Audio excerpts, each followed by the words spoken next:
call this meeting to order. We have all of our trustees present today, and we have quite a number of guests. Welcome to all of you. I think I know why some of you are here, and it's going to be fun to hear about our longevity. We've got a lot of people who've been with us a long time, and that makes such a difference for the college. Do you want to take that first, or do the hearing of citizens first? Probably hearings of citizens first.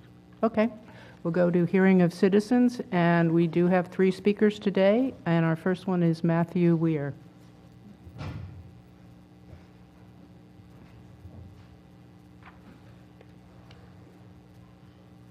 Good afternoon. The reason I'm speaking in front of you guys today is in regards to student housing. I heard it was a topic of discussion and potential for the future. And I'm speaking for it because I believe that'd be a great addition for incoming students. So I am from Philadelphia, Pennsylvania. So when I came out here, my parents were very nervous. It was really far away. And I came after my freshman year at college, and I stayed home so I could buckle down, and I stayed local. Once I proved to my parents that I was responsible enough to come out here, like I said, they were very nervous, and they wanted me to live in a place where there was more structure. And especially coming from across the country, it was very difficult to find guaranteed housing, something that I could really know the ins and outs of. So I resorted to finding random roommates on Craigslist, and it's a little risky. My situation definitely could have been worse, but it definitely could have been better. I never met the roommates before I moved in, and I wasn't exactly sure, how all the commotion that Isla Vista brings. I understand that there are apartments that are affiliated and that you guys recommend, like Beach City and Tropicana Gardens, but they were very expensive for my parents, and it was cheaper to find my own lease with a landlord, and that's Isla Vista is a beautiful community, but for a young student, it just brought a lot of distractions, beyond the partying and the loud noises that's inevitable with young students living on their own, which a lot do because of the pricing of Beach City and Tropicana. I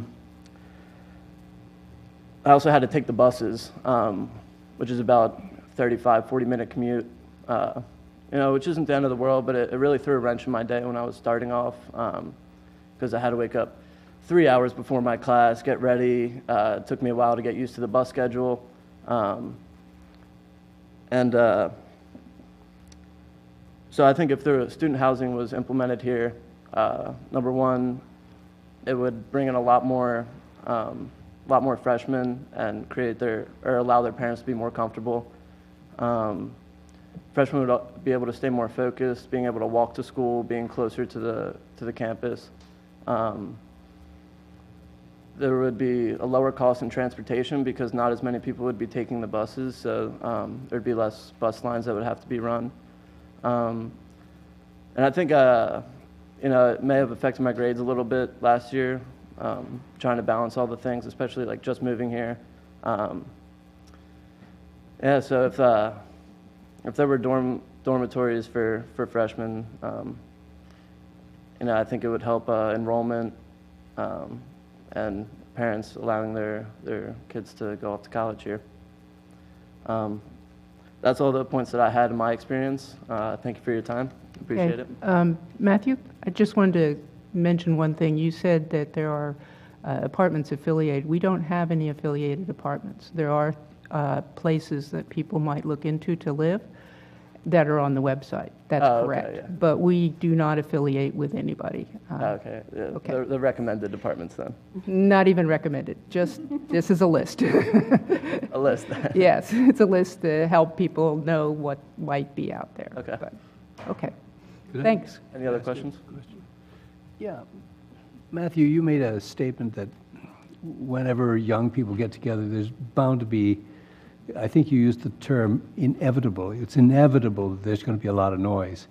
And the question I have for you is, how inevitable is that? Are there things that could be done to mitigate that? Because that's the issue that people in our community here are concerned about, that if we create student housing here, that it will automatically be transformed into, and they use the term, another Isla Vista, meaning that it's going to be loud and disruptive. Yeah, and that's absolutely, you know, a potential concern. But with dormitories, they're much more controlled. With my friends who have had experiences their freshman year living in dorms, you know, they have RAs who are on watch. You know, they're not out of control. And even if they do have gatherings in their dorms, you know, you can't fit more than 8 people tops in one. So, you know, they're not getting out of hand. It stays restricted within the dorm building.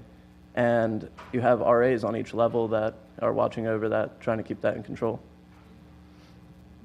Okay, thank you. Any other questions? No, thank you. Thank you for your time. Appreciate it. Next speaker is Kate Winters.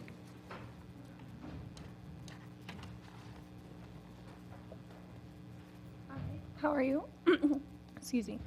My name's Kate Winters, and it's my 3rd year of community college and my 1st year at SBCC. Last year, I applied to Berkeley as a poli-sci major, and I got in, and I did my housing, I did everything, I had everything ready to go. Last minute, I wanted to change my major, and coming from Monterey, I wanted something new. So SBCC seemed like the perfect opportunity. I spent almost all summer looking for housing on Craigslist, Rent.com, like asking friends of friends, anything, and I couldn't find anything. And I was so discouraged that I almost did go to Berkeley because I had everything set up ready to go. Thank God, last minute, I did find people and I did find housing, and that's why I'm here in front of you today.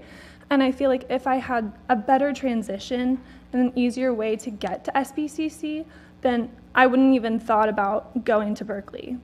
And also, if you have housing near campus, then you can maybe clear up some of the parking issues here, so people aren't driving from Isla Vista or from downtown or from anywhere in Santa Barbara.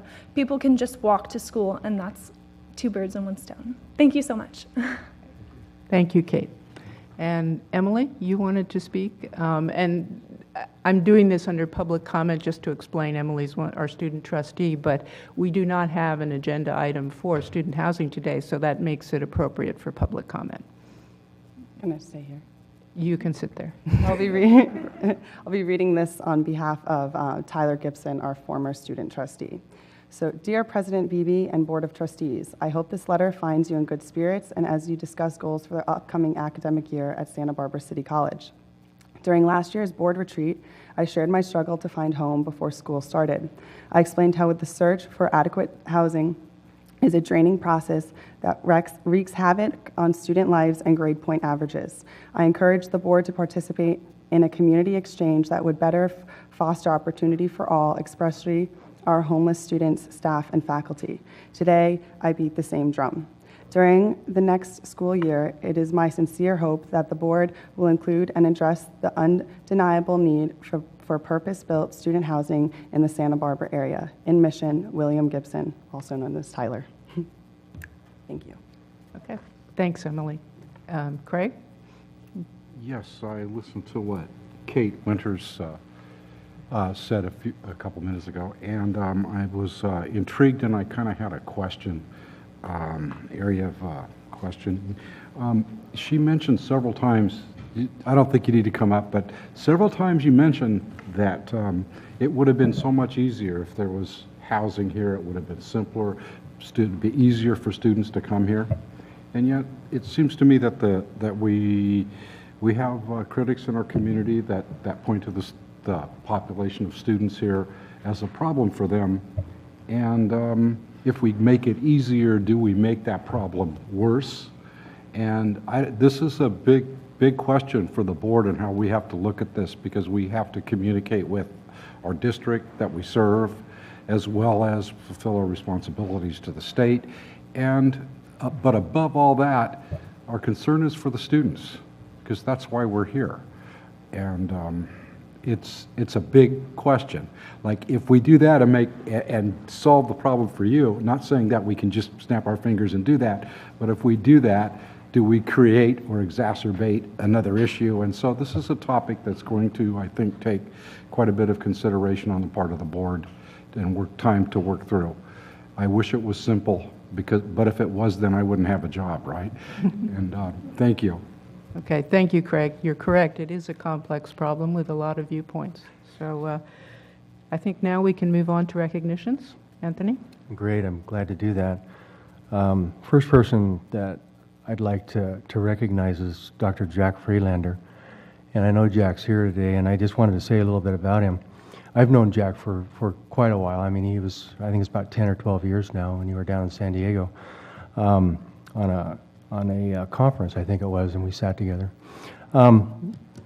Jack was hired in 1986 by Peter McDougall, and he has served in a variety of positions over the 30 years that he's been here, starting as a Dean of Academic Affairs for the Fine Arts and Social Science Foreign Language Division. I think he had study abroad there too, some other things.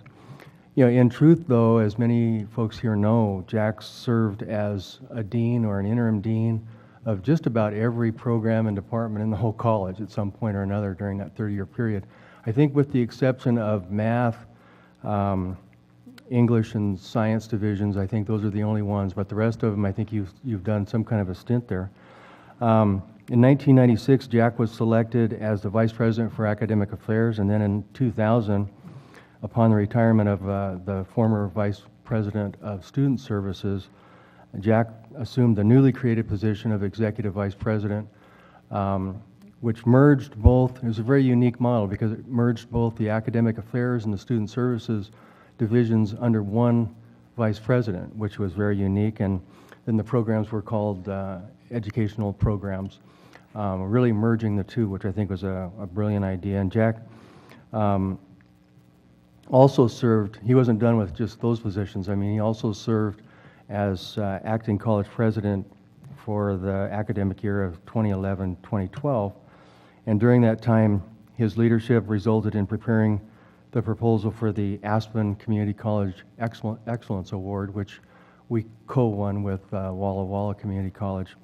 And it's certainly a badge of honor for the college that will always be there. While serving as acting president, he worked with Joe Sullivan and his staff and trustees Kroninger and Mackel, I think it was, to come up with a more transparent budget process. And he also worked with board president Peter Hasland to build closer ties to the community. And this is during one of the more difficult periods of the college's history. And they managed to navigate that and do an excellent job of keeping things together. He's also been a major proponent of the dual enrollment system that we have, and actually helped grow that to one of the largest dual enrollment programs in the state of California. And he was kind of the visionary for the Get Focused, Stay Focused initiative, which is now serving, by the way, almost 500,000 students in 250 high schools across the United States. So that achievement alone is quite extraordinary. I mean, I could go on and on and on with what you've done with the four-year schools, you know, the grants that you've run, the research that you've done, Jack. But Jack tells me that the thing that he's most proud of, and it's the top of the list of all of those accomplishments, is his role that he's played in hiring just outstanding faculty, staff, and managers over that 30-year period of time, and it's been quite a number that you've been involved with. So Jack, for all of those things, we want to thank you for your 30 years of longevity and all that you've done for Santa Barbara City College. So thank you very much.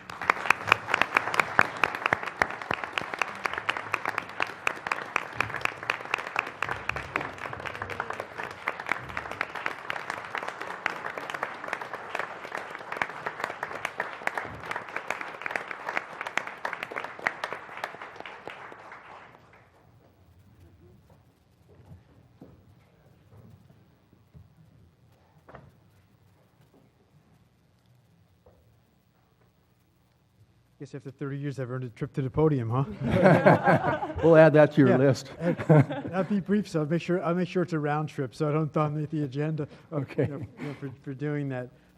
Yeah, the 30 years has been gone past. And, I was reflecting on the 30 years and all the programs and initiatives and things that. And every time I thought of something, I always thought about faculty, managers, staff, board members, presidents, past and present, foundation leaders, past and present, who had a major role in taking the ideas and making them better and implementing them. And so I kept on having flashbacks about each of these people. And I guess a proud moments for me is when we were visited twice by the Aspen Institute. The first time we were in the top 10 community colleges in the nation, the only one in California.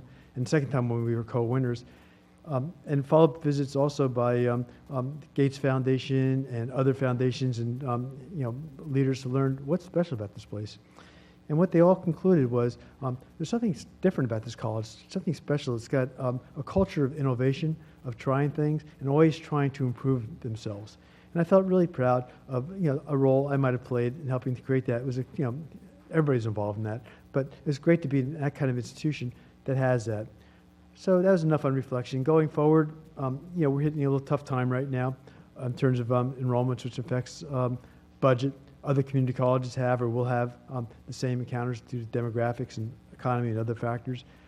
So my focus now, among other things, is saying, look, it's an opportunity to look at how can we what can we do to more effectively fulfill our missions, and how can we deal with our enrollment issues and challenges, better serving our local community in different ways, different demographics, and hopefully, I'm writing about that now because I think it has major implications for not only here but public policy here and throughout the country. And I'll be sharing that with Anthony, and hopefully at some point I can give you specific ideas that we can use here, but I think others can use as well, because these kinds of challenges, our college has always risen to the occasion.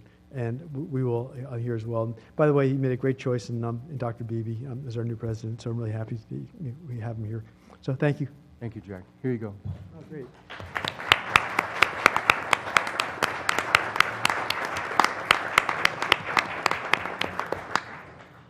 So I'd like to ask Paul Bishop to come down and honor Dan Watkins, if you would.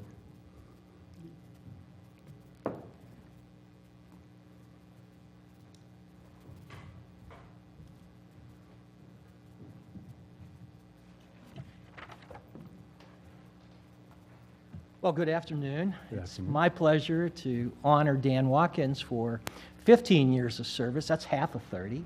So I guess the next time I'll be up here, it'll be 30 for Dan. That'll be like 90 for me. But,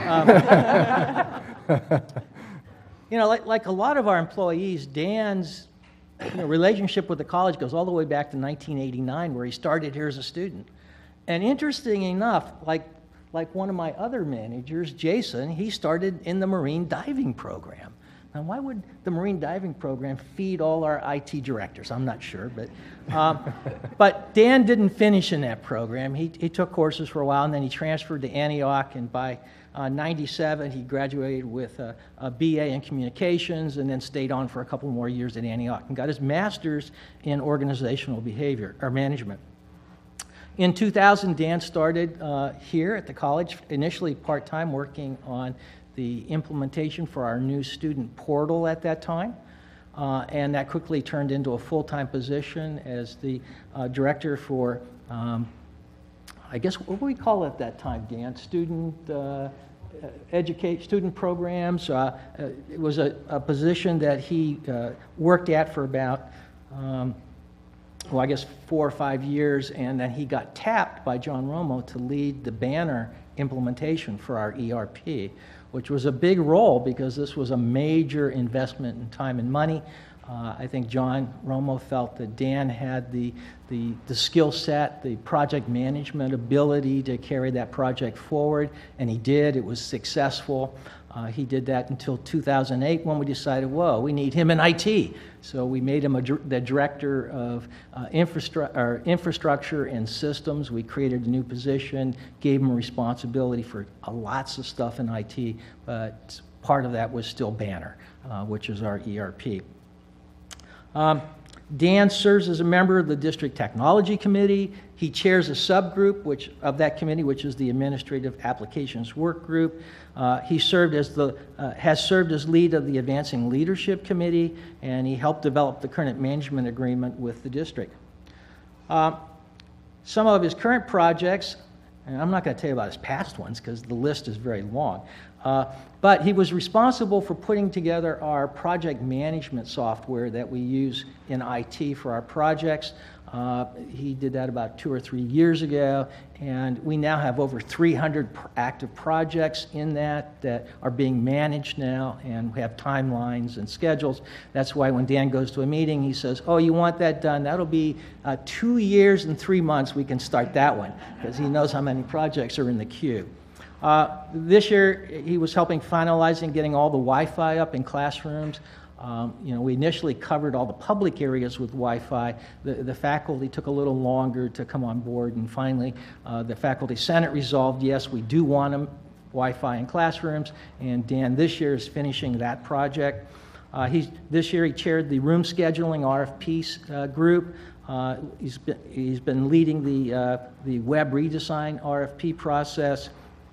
And he led the most recent campus portal upgrade. So the guy that put the first portal in, still working on portals. I feel sorry for Dan. In addition, he's helped organize the last 3 management retreats, all of which were highly successful. The last one was great, where we went to the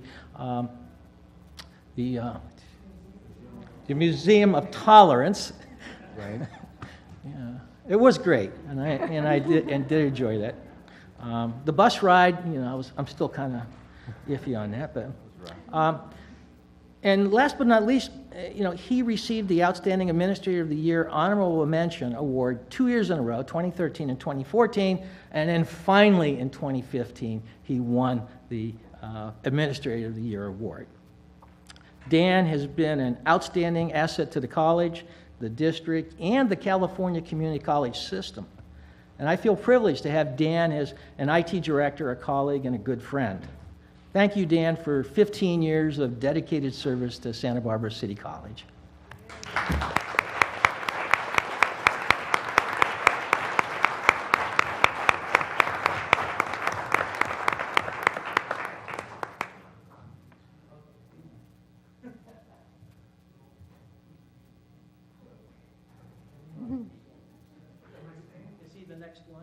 He's the next one up. That was my logic. Oh, okay. That was a good plan. Yeah, that's why I did that.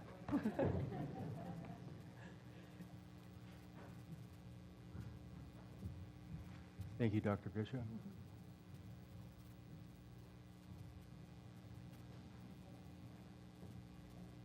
Thank you, Paul. So one of the things that I love most about this college and coming to work every day, I often say it and I truly believe it, I feel like I've won the lottery working here. I think if I won the lottery, I'd probably continue to work here. In fact, I know somebody who did that, but a few people who did that. This college, it does have something special about it, and I feel so blessed to have had my career be here, and I hope it continues here for the future. Another thing that makes it so great is in the people that I work with, the teams that I work with, it isn't me that has done all those things that Paul said. It's been us. The wireless project, Jerry Thomas, the portal project, Jennifer Huck, I'm going to talk about and honor in a second, and the whole team, network services, administrative systems. Going back 15 years, I've worked with incredible people. So while I've been able to lead some of that, it's been really the people that have made it the success that it is. I get a little bit of the credit, but certainly not all of it. And again, couldn't have done it without an extraordinary staff. And I think that's part of what makes Santa Barbara special is we attract an extraordinary staff. And one of those staff members is also being honored for 15 years, and that's Jennifer Hott. She's a member of our administrative services team in the IT department. Her current role is an Information Systems Specialist 3, and although she doesn't like being recognized for this, it's true. She almost single-handedly supports our entire college website, which is over 2,300 pages, and the content management system that runs our website. So all of the work orders that have anything to do with the web or the website or web technology end up at Jen's queue, and she has to manage that.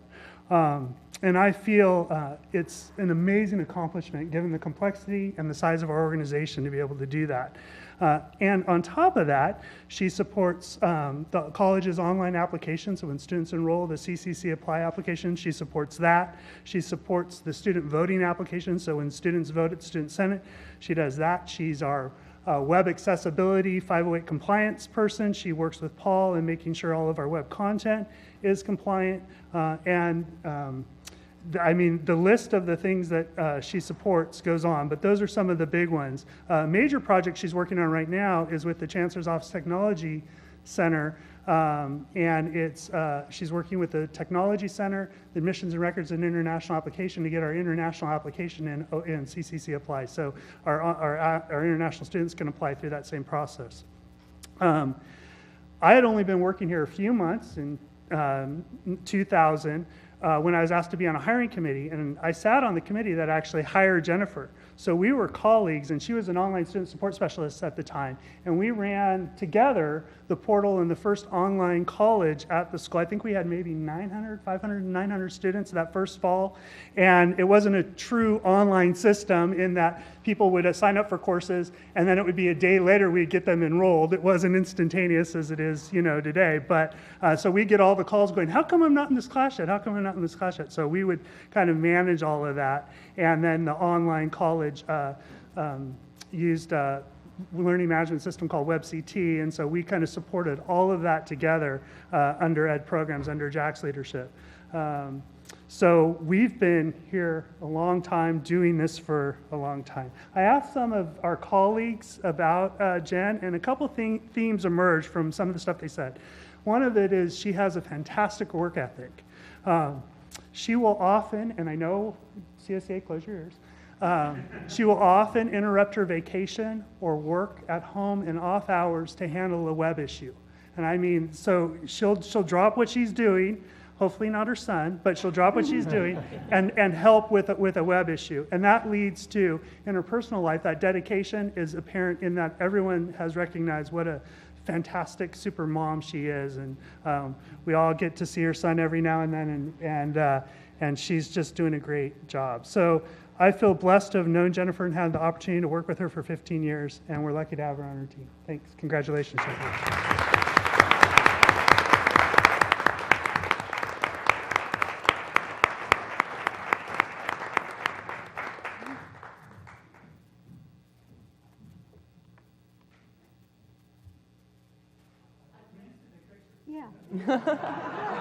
Already pre-posing for the picture.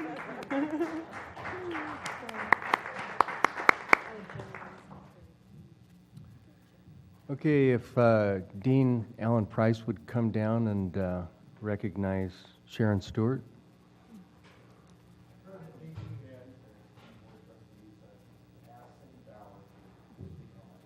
Okay, thank you.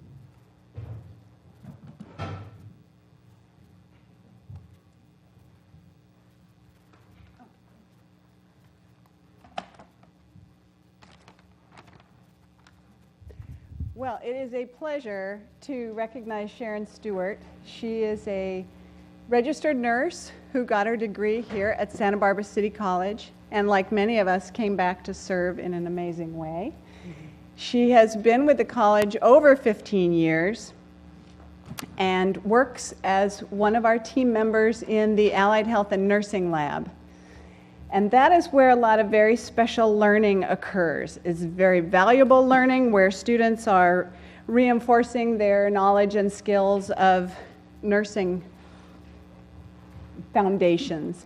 And Sharon is instrumental in making it a very special place and an environment where students feel comfortable and enjoy coming and being there. So it's only with the commitment of the staff, and that includes Sharon, where this learning can occur.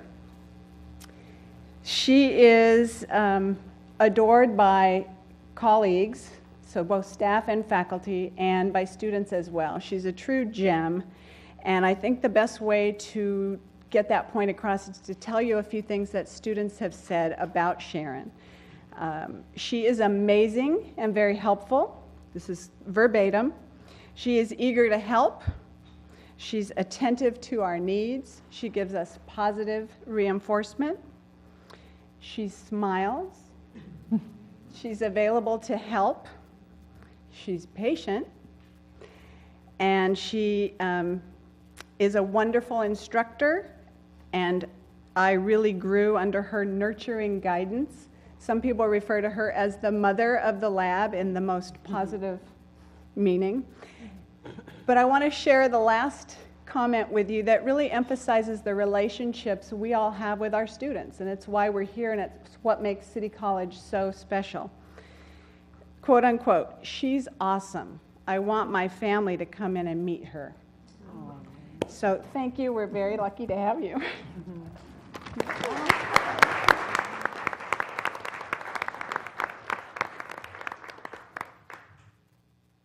Thank you. It's been a wonderful opportunity to work with City College this long, and to start out having graduated in another college and then coming here and going forth with my desire in nursing, and then getting the chance to come and work with the students for 21 years, I think. So I'm very pleased and proud to accept it, and to have had the wonderful chance to work at Santa Barbara City College. Thank you.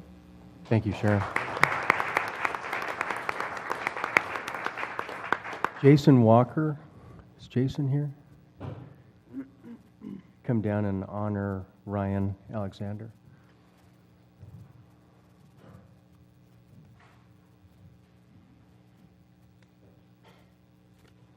Good afternoon, board members, President Beebe.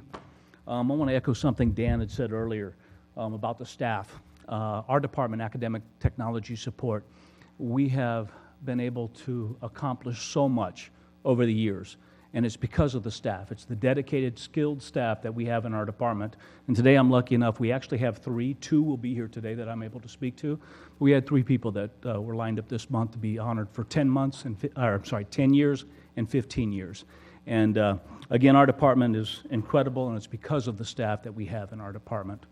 It's an honor to be able to recognize Ryan Alexander. Ryan Alexander has been here for 15 years. He's worked in the Digital Arts Center. He has co-supported the Digital Arts Center, film production, graphic design and photography, and the journalism department, which comes to approximately 250 computers, both PCs and Macs, and responsible for supervising the hourly staff in those labs that provide user support to the students. As Ryan's supervisor, I have found him to be an incredibly skilled technician. He's very thorough, detailed-oriented. He's a very effective leader. He's got a keen eye for identifying efficiencies. He is someone who quickly takes ownership and responsibility for implementing solutions. And he's also, in our department, we have 3 staff members that have identified as our overall technical leads for the department. And I work with them whenever we have new implementations that are coming, so that we can kind of plan who will maybe take lead of certain parts of it. And Ryan is one of those technical leads in academic technology support. Some of the projects that he's implemented, student authentication 2 years ago. We've been mandated by the FCC to be able to track all users. We have currently just over 2,000 machines district-wide that students use. About 400 of those, Ryan, Mac Labs, Ryan led the effort to be able to implement student authentication. He also, as a result of dual summer sessions, we had to replace all of the tool sets that we use to manage the labs, because we need to be able to remotely manage.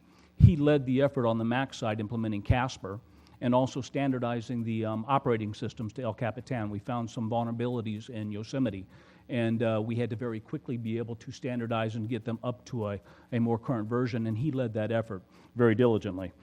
And additionally, he led the Blazecast implementation. I'm sorry, I'm tongue-tied today, but Blazecast is the client that we installed on all of the student machines that will alert staff and students of any type of disaster, emergency, or what have you, and he helped lead that implementation for the Macs. He is our lead for the Mac environment and academic technology support. I too went out to some of his colleagues to get comments and feedback, and some of the statements I received. Ryan has been invaluable to this school, a colleague and a friend in every way. Another, his support and unique set of technical, administrative, and creative skills has been a foundation to the credibility and the quality of the film and media programs at Santa Barbara City College. And then also, from troubleshooting software and hardware issues to assisting with state and federal grant projects to managing tutors and students in our labs, Ryan really can do it all. And so it gives me great honor to be able to introduce Ryan Alexander. I know he's here somewhere.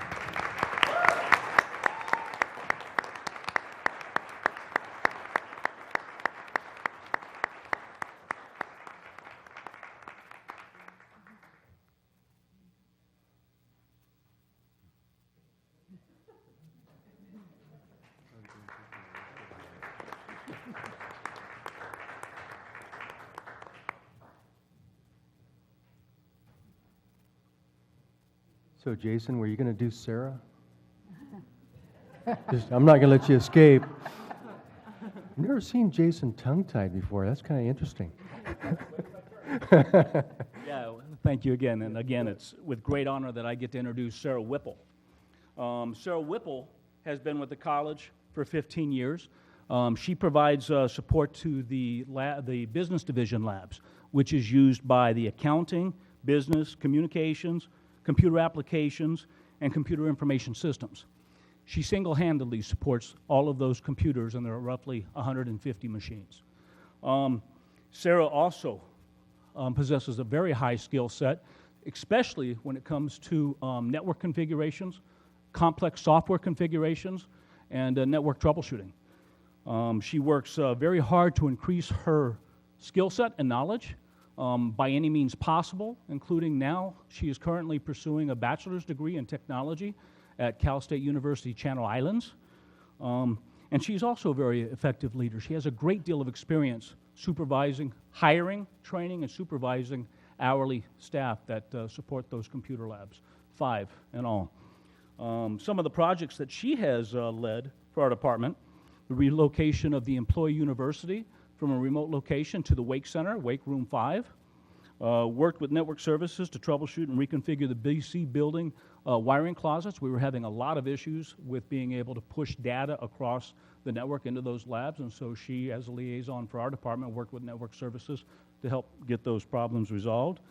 While we were implementing new infrastructures, again, to mitigate the challenges of dual summer session, she stepped forward and she spent quite a bit of time helping reconfigure what we call network group policy objects, things that we use to control settings, permissions. Very complex, very, very complicated, and she does an incredible job. Additionally, she also, you'll remember not too far in the distant past, we had to reconvert one of the labs, BC 302, to a traditional classroom. And she, as the technical lead, really took that project off my hands and very effectively managed that project. Very thankful for Sarah Whipple. I also put out a request for feedback, and 2 particular people sent me a lot of very good information. And so the first from Al Vera Graziano. Regarding Sarah's recognition, please know that throughout the years, Sarah has been there for our accounting education department. Personally, I can add that every time there has been an issue, Sarah, in no time at all, comes personally to our floor in the BC building and takes care of the problem. She always, over many, many years, been nice, very polite, understanding, and solve problems on the spot. And then Esther Frankel, who I think is present here today, is the faculty lab coordinator. In each of the area for a lab, we have a faculty lab coordinator, and we work with them to help meet the needs of the department. Sarah and Esther have been working for many, many years together to meet the needs of those labs. And Esther said that one of the things that I admire most about Sarah is her willingness to continue her education and constantly improve herself. She has been a great model for the student interns in our lab, and she isn't afraid to implement the most complex of configurations. And for those of you that know Esther Frankel, being a technical whiz and computer savvy herself, that's really going a long ways. So again, with great pleasure, I'd like to introduce Sarah Whipple.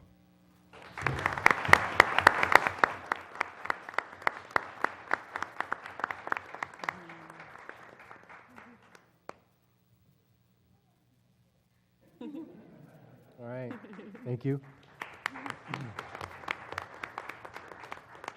Dr. Paul Jarrell, would you kindly come down and introduce Alice Perez?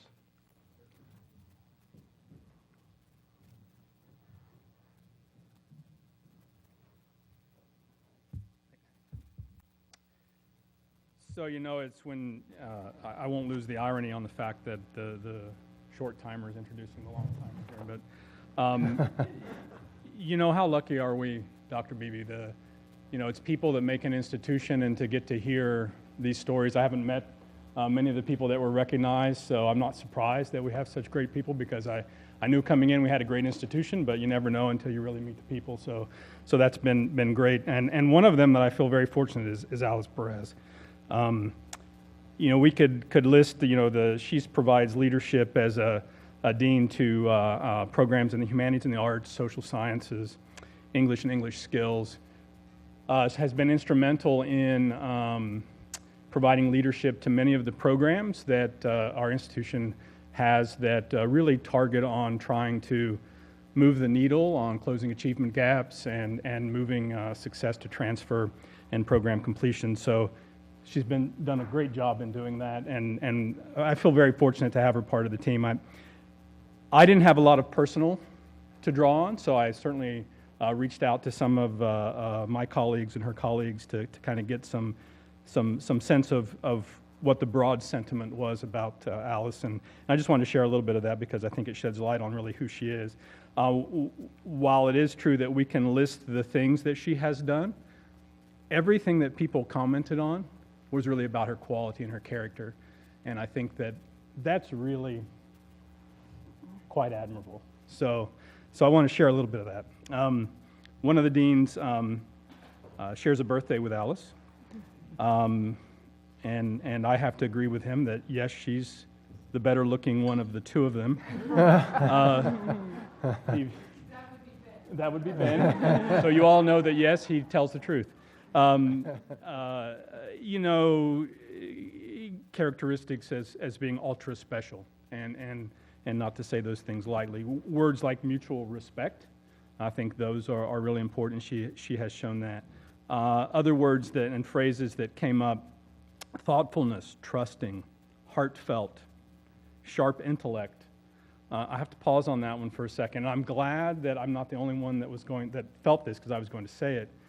When Phyllis, my assistant, schedules meetings with Alice, I always make her hold a half an hour after that so I can look up about every other word in the dictionary. I'm growing. My vocabulary is growing, so thank you personally for that. And I wasn't the only one that said that, so thank goodness it's not just me. Welcoming, loving.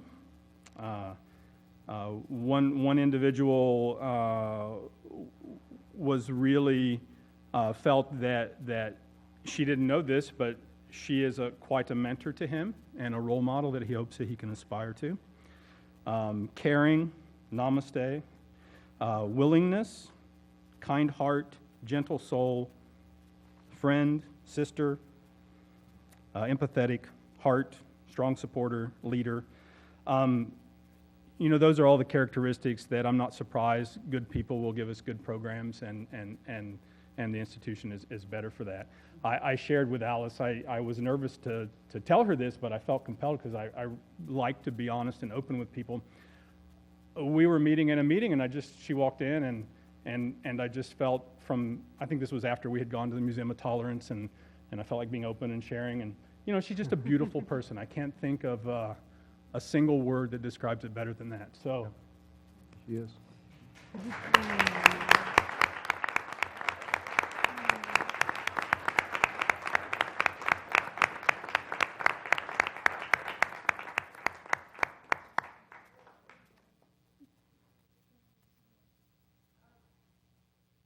Thank you, everyone. That's very overwhelming, I just have to say. There's some people I really need to thank. You know, our roles here often require such a degree of assistance, and Sariana Fry assists in our office. She's an extraordinary leader in her own right. And prior to Sariana coming into the office with me, Phyllis Johnson, who now works with Paul, was my assistant for over 5 years. And really, from the bottom of my heart, without them, there's no dean's office, and they completely run the show as is right and fit. They are the real deal, so I'm so grateful. We are part of such a stunning enterprise here. It's stunning what we are able to achieve together at this college. And it's the most noble profession, right? We all know that. Education is the most noble, so we should all feel so graced about that. I have to call out my dean colleagues, Ben Partee, who he's absolutely right. I'm the better looking of the two. We're born the same day, the same year, so that's pretty fun. Marilyn Spaventa, if I went to a job fair 10 years ago or 11 years ago in Southern California, and I met Marilyn, and I imprinted on her, and I've followed her like a little duckling chick ever since. She just really helped me, encouraged me to apply for this position, and thank God that she did. All my dean colleagues, the beautiful VPs at the college, Pat English, Jack, all the years that we shared when you were my supervisor and the EVP, I'm so grateful for your mentorship and your leadership. Thank you all. Much love.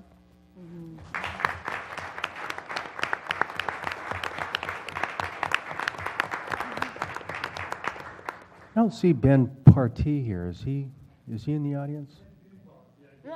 What? Oh, okay. Janet Garnett? Oh, okay. So if Janet could come down and honor Darren Phillips, that would be fantastic.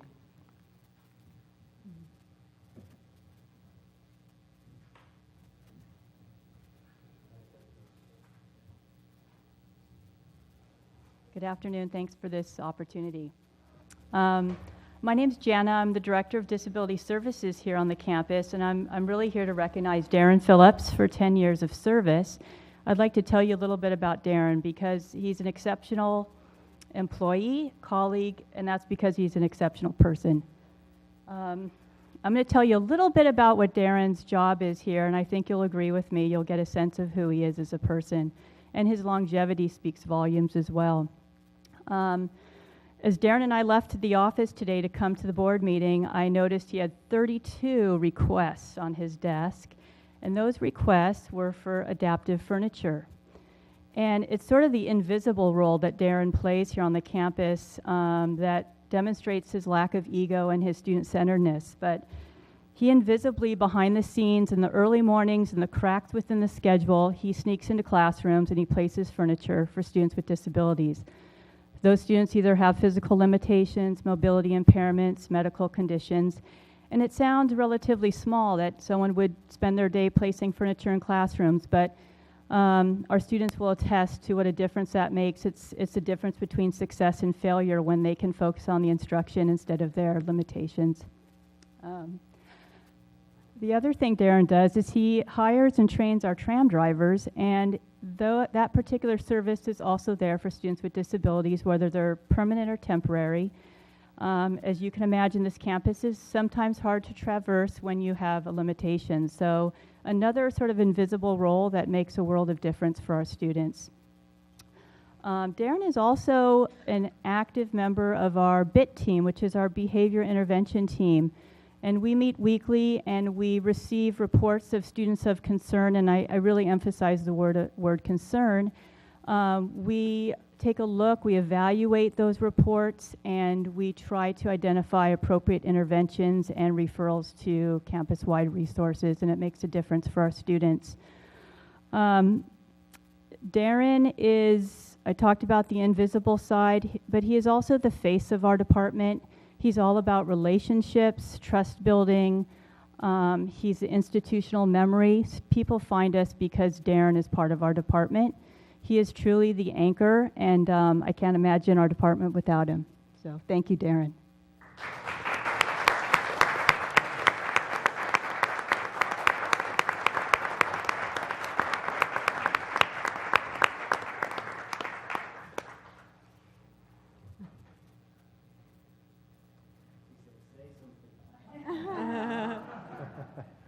My name is Darren Phillips. I just want to say what such a pleasure to work for this institution. I did a lot of all my school and higher education in England, and I knew that was going to be fun, going to be a student, but I never thought it would be this much fun and this fulfilling to work in higher education over here. And I wake up every day with a full heart knowing I'm going to work at the best department on campus. And so I want to say thank you to everybody. Thank you.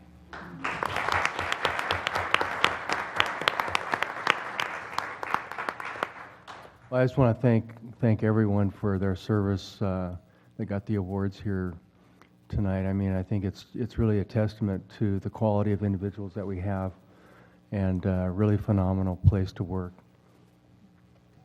I'd like to echo that because I just think it's extraordinary. We heard about 8 of 13 people we're honoring today and a collective service time of 210 years with this college. Our people are our resources, our wealth, and every one of you, directly or indirectly, supporting our students, and we thank you for that. And it's wonderful to hear so many folks talking about how they love this job. Well, we're really happy about that. Thank you. So that concludes our report. Okay, so that concludes our recognitions for today. Something I said? So I think we're seeing a lack of interest in the business. Yeah. Something I said, y'all?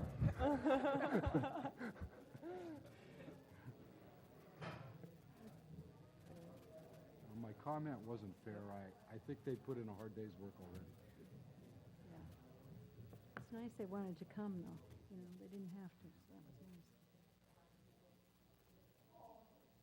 Oh, the room's Well, we not still empty. have an audience. And we understand if some of you don't want to sit through the whole meeting.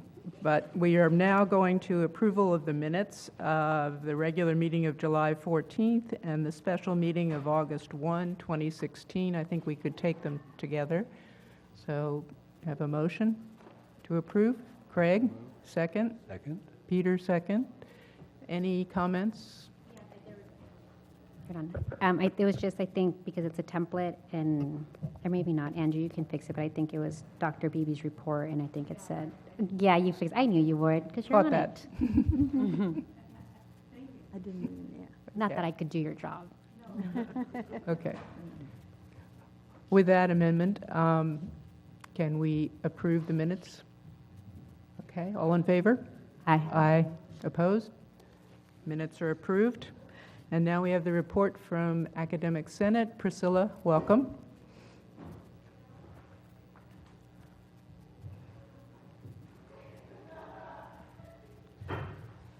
Good evening, members of the board and Dr. Beebe. So you, I'm sure, have noticed it's the first week of classes. And so it was so nice to see the recognitions of the people who've worked here for a long while. And it's nice to see everybody back this week. And of course, the faculty came back last week. So in Senate news, we had our Academic Senate retreat on August 17th, Wednesday of last week. And at the retreat, we're able to delve more deeply into topics that we wouldn't normally be able to talk about for 3 or 4 hours at a stretch. So that was very nice. 3 of the things that we did spend a lot more time on are discussions of our student equity efforts. I had mentioned in a previous report to the board discussion about the possibility of developing a faculty mentoring program for students. And the third major topic was about the evaluation of 2 summer sessions. So those topics, of course, will carry forward through the year. And our next meeting is going to be on August 31st. But we also give an address at the faculty in service. And so I was updating the faculty about some of the things that are new for this year and the major efforts. And I'm sure you've heard about these a few times before. the integration of Canvas, which will replace Moodle in the coming year. We have a transition year this year. Starfish replaces our On-Track Grades First program, which is a system to send updates to students about how they're doing in the class, progress checks, et cetera. We have a pilot project with Open Educational Resources where some of our faculty have committed to using what are OERs for short. They're free textbooks that students can use in their classrooms. And of course, we've all heard quite a few times and very happily about SBCC Promise, and the faculty were so pleased to know about the participation rates of our students, which is really phenomenal. Thank you, Jeff. Is he still here? Okay. And then again, talking about faculty mentoring, and it was great because we have a new co-director of the FRC, the Faculty Resource Center, and Elizabeth came up to me after and said, I've done a lot of research on this, let's get together. So I'm really excited that the Senate and the FRC will be able to partner in looking at that further. Another big topic that we wanted to start faculty thinking about is something I think that the board, the administration, the college as a whole is thinking about together, and that's what is our vision, how do we see the future of the college? So the faculty have started that conversation as well. And what I see most immediately and is of great concern, this is my last point, about what Senate is concerned about talking about is the evaluation of 2 summer sessions. So as you know, we've done this experiment for 2 summers in a row, and we're very interested in really analyzing how it has worked for us. So the Senate is scheduled to discuss that again at our August 31st, September 14th meetings, and then make a recommendation related to that at our September 28th meeting, and that will correspond with the discussion around the academic calendar for the coming year. So I expect I'll be talking about that again with you. Okay, thank you. Any questions, anyone? Okay. Thank you, Priscilla. Dylan, report of Student Senate.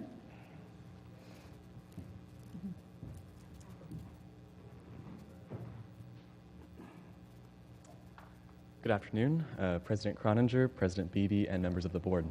My name is Dylan Raymond, and I am the president of the Associated Students this school year. Thank you for the opportunity to speak on behalf of the students. When I ran for my position, I gave students my vision for a college that wasn't just a means to an end, not just a stop on the way to students' destination. I imagined a school where there is a strong sense of community and compassion, of inclusion and belonging. That's the SBCC that I promised to help build. After I was elected, I began to diligently work on making my promise a reality. During the summer months, the ASG's planning committee met almost a dozen times to get a head start on our affairs so that we could hit the ground running this year. And I am pleased to say that the student government has, so far, had a fantastic start. We have completed a significant rework and reconstruction of the Student Association's bylaws, which, in addition to our budget this year, is expected to be approved tomorrow morning at our first Student Senate meeting. We have begun coordinating with the Academic Senate, which we consider as one of our most important allies as we work on initiatives this year. And most critically, we have commenced a rigorous and extensive search for the best students we can find to join our student government this year. As of today, we only have 6 out of 18 seats filled on our student government. However, instead of seeing this as an obstacle, we see this as an incredible opportunity. One of my favorite quotes, Teddy Roosevelt said, "The best executive is the one who has enough sense to pick the best men he can find and enough self-restraint to step back and allow them to do their jobs." That's exactly what I intend to do. My officers and I have the rare opportunity to design and build our own team of passionate and hardworking students, and they want to truly affect positive change on campus.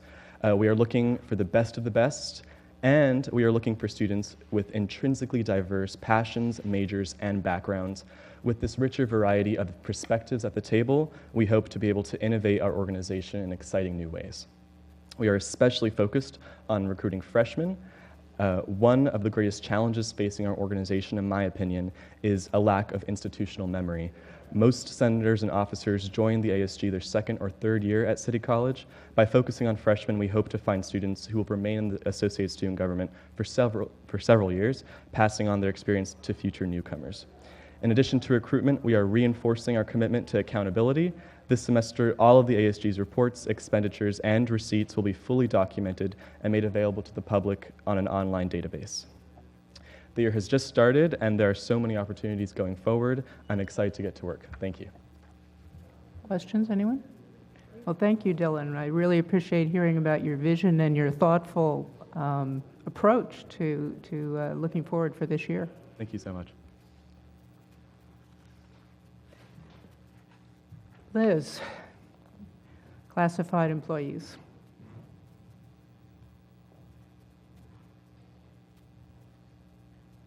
Good afternoon, Madam President, Mr. President, Dr. President, I should say, members of the board.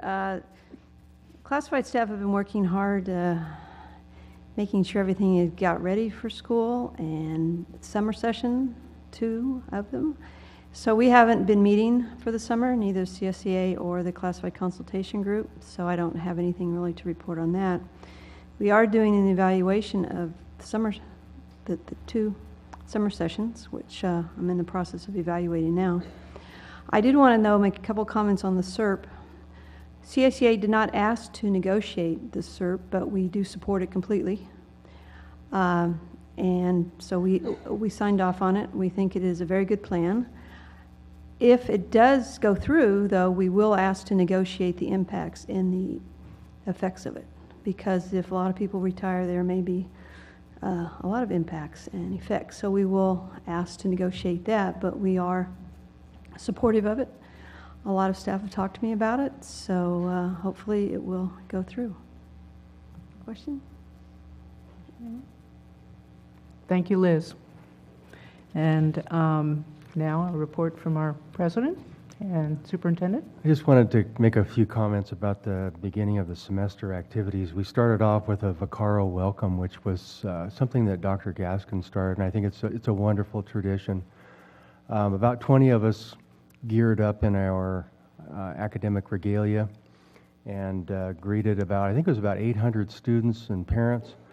It was just a huge a group of folks there. And our goal was, in 30 minutes, these 20 people were to give these students some college success tips. And they were all over the place, but they were each and every one very, very valuable in terms of helping students understand some of the hurdles that they'll have in front of them and just to get organized and that kind of thing. So that was really great. And I hope it's a tradition that we will continue, because I thought it was really, really fantastic. Then on Thursday, we had the all-campus kickoff, and that was really highlighted by several sessions that we had, and I was so proud to have Dr. Haslam introduce me to the college, and I want to thank you for that. Did just an excellent job. I was able to spend a few minutes talking about my vision, about the fiscal kind of affair that we're in right now with the college, and then also my goals, and then we had some discussion about the SERP, and Joe did an excellent job of explaining some aspects of that. We had introductions of faculty, classified and new managers, which was really nice. And then the rest of the day was filled with all kinds of workshops. I think it was over 30 workshops, and I really need to call out Kenley Neufeld in terms of and the whole professional development committee for putting all of those together. It's a tremendous amount of work, and those workshops were just fantastic. I just heard all kinds of buzz about the different workshops that we had. And then Friday was devoted to the programs, the academic programs, and department meetings, and it was really really excellent in terms of what they were doing and working on. And so that's really the end of my report. I mean, really high spirit, and I'm really proud of what I witnessed the beginning of the semester. Well, thank you. Now it's time for board reports. I know we had a facilities committee meeting. Yes, we had a facilities committee meeting. It was 16 minutes long. So Everything is on the agenda. I recommend we pass it all. Just to give you a highlight, there was an issue with the rust in the bookstore building that we had to allocate a couple extra $1,000 to fix, but it's saving money in the long term because it was a problem. But that was the main thing that I thought was relevant to bring up. Okay. Anyone else have reports? I wanted to mention, now that we're back to classes, there were a few more activities. Several of us were able to attend the kickoff, and I certainly enjoyed it as well, Anthony. I think that it was a great event, and appreciate Kenley and the committee that put it together. Also, I got to attend the Faculty Awards reception, which was a wonderful event. Really great to hear about the awards that our faculty have received or been nominated for, and the work that they are doing. There's such a diversity and so many wonderful people, and it's nice to hear them recognized there as well as here. And then also this is all last week, Express to Success orientation program. I went to that and got a chance to meet some of our students who were joining in that program, some of whom who had been through it once and were moving on to a different subject, and others who were there for the first time, and then listened to the folks who were giving that orientation. So that was fun too. So our next step here is the review of the 16-17 adopted budget, and this is the first time we're looking at it. Next time would be the actual formal adoption of this budget. So if folks have questions, this is a good time to ask. So Lindsay Moss will lead this discussion. Mm-hmm.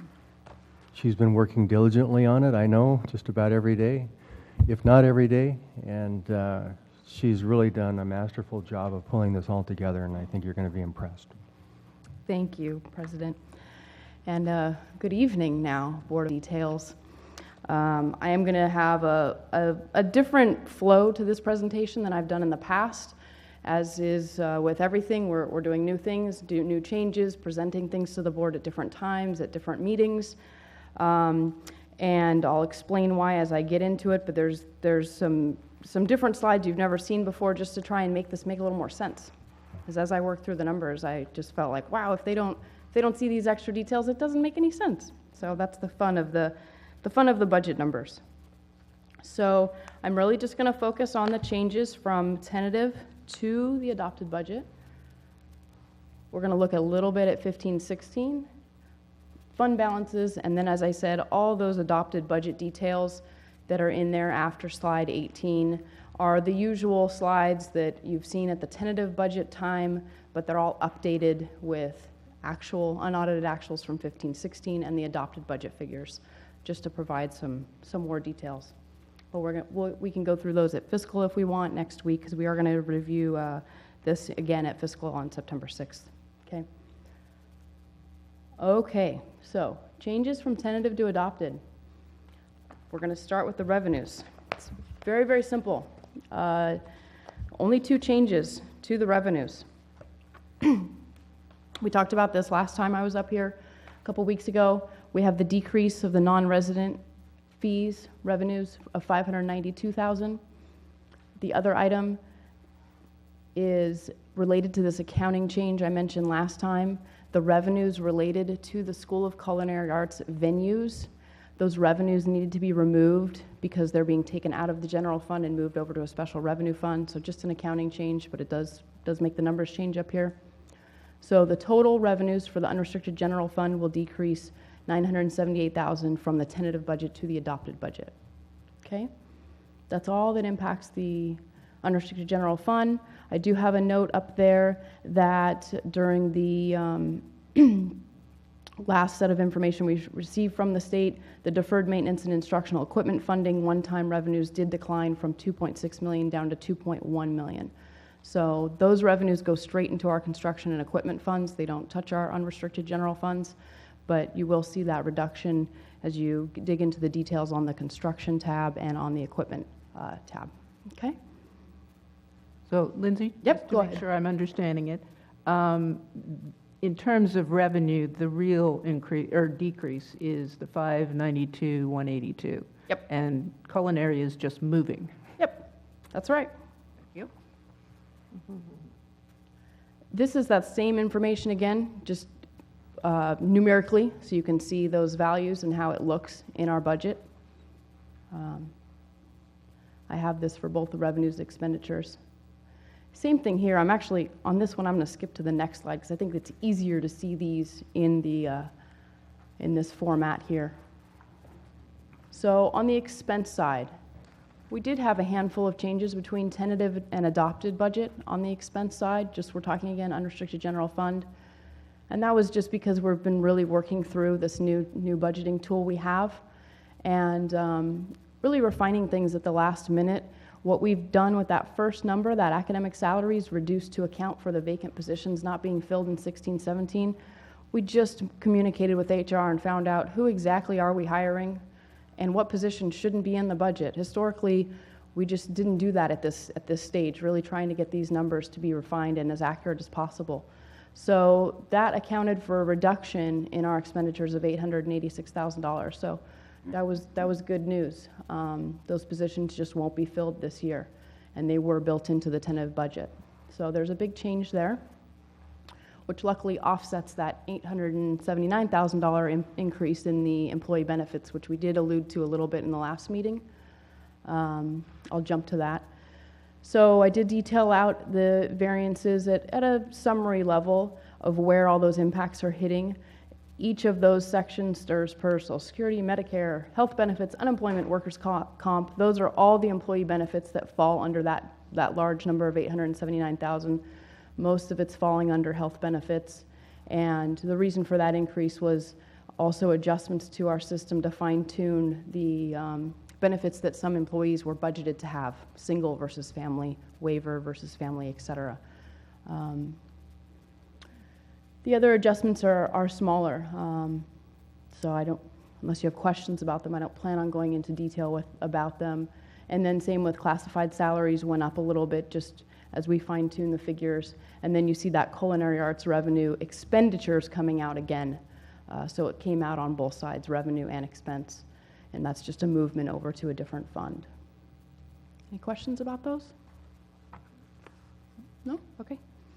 This is going to be quick and easy and exciting, I know. Transfers, there's just one minor adjustment I made on the transfers from tentative to adopted. We have always transferred from the general fund to the construction fund enough money to cover the loan payments for our 2 energy loans. And this year I caught that we've been transferring the full amount, but we only needed to be transferring the interest-only portion of it because that's the actual amount that the construction fund pays every year. So, good news. It's just a reduction of $228,000 down to the $54,000 amount. No other changes are made to the transfers. Okay? And this is what that looks like, all those adjustments I just mentioned. You see, does this have a pointer on it? I think it does. All right. You see that $978,000 reduction in revenues from tentative to adopted, the grand total of $114,000 in expenditures that have gone down from tentative to adopted, and transfers, just that minor change there. And the big numbers that we always want to focus on here, down at the bottom, the excess of revenues or expenditures. The tentative budget, we were planning on having a deficit budget of $1.6 million, and now with the adopted budget, we have a deficit of $2.2 million. Okay. Can I ask? Yep. Under 15-16 unaudited actual, I know that we continue to work with those numbers, and my question is, in a very big picture, ballpark kind of way, do you have a sense of whether that number will be changing or by how much? I know it will be changing. It's already changed from here, about $100,000 additional expenses. I don't know exactly how much more it's going to change. We're just right in the middle of closing our books. Okay, I'm just trying to get a feel for, are we talking 100,000 or a couple million? I wouldn't say a couple million. That would be, That would be excessive. But yeah, we're just finishing up our usual year-end journal entries, reviewing our liabilities. I wouldn't expect anything that major, but we'll know soon. Okay, Yeah. thanks. Hundreds of thousands, I mean, would be maybe 100,000 or something, probably more likely. Probably. I hate to say because Yeah, when we yeah, do bad debt expense, that one fluctuates year to year, but usually it's not anything amazing. Yeah, I'm just looking Yeah. for the mouse or elephant sort of thing. Yeah, nothing giant. Okay. Yeah. Just, you'll notice everywhere in the presentation I have that these 15, 16 numbers are not final because they're just not. I don't want anyone to No, look in 6 months and go, whoa, why are these all different? So that's why we have that there. Okay, we're going to keep going. And this is the section that we've never really done before, but in this situation, I felt like it was very important to take a quick peek at last year at 15-16, and you're going to see why as I get into this. So 15-16, just to start with the revenues, our revenues, sorry, we have adopted budget, adjusted budget, and unaudited actuals. So this is a little different than what you're used to seeing. You're used to seeing multiple years up here. So just to point that out, you're seeing all the same year. Our adopted budget, throughout the year, the board approves our budget adjustments, and then we have where we're falling so far with the actuals. So revenues are higher. That's great news. I do have some notes for everyone of what that's kind of made up of, just high level. So we have our fun with the revenues with the prior year recalcs. The revenues we're never expecting, but we're always happy to get. We have the recalc is about 500,000. That first line is prior year recalc. Also some additional lottery money than budgeted, and a little bit less in apportionment, but it all nets out to this 461. And then on the local side, that's primarily made up of non-resident tuition being higher than budgeted, offset by enrollment being down, and another increase from the RDA dissolution proceeds being higher than we budgeted. Those are very hard to estimate. So that's where that one's coming from. Okay, on the expenditure side, we're 2.7 less than our budget. Also, good news, better than the wrong direction. So what we're seeing here on the academic salaries is our decline in enrollment is contributing to our academic salaries being lower. In line with that is the employee benefits. Those sort of go together. And then classified salaries, we did go spend a little more than projected on hourly, but we spent a little less on classified positions, probably vacant positions that weren't filled. Okay, just real quick here. I don't want to spend too much time. Supplies was purely supplies, came in under budget. There aren't a lot of items under supplies. It's mostly instructional supplies. Other operating is a whole host of different items. A lot of items in that area we budget for, and and we just don't know until the year is completely over where those are going to fall. Those are the numbers that are going to change. That's where we do some year-end adjustments. But that's made up of contracts, consultants, a number of areas that were under budget. And these other are real small. So we have this revenues being 2 million higher, expenditures being 2.7 lower. What that has resulted in is down here, where I always like to talk again, is our ending fund balance. That meant that instead of having our adopted budget deficit of 7.5 million, that did throughout the year get better to 6.9, we're landing more around 2 million. So that means we have 4.8, almost 5 million more falling to ending fund balance than we had planned. And why I'm pointing this out, we're going to get there. That's very important because it's very different than what you've seen in the tentative budget. Okay? Here we go. Just to point this out in a little different format. Again, be careful because I've never shown it this way where it's the same year next to the same year, but your ending fund balance is here.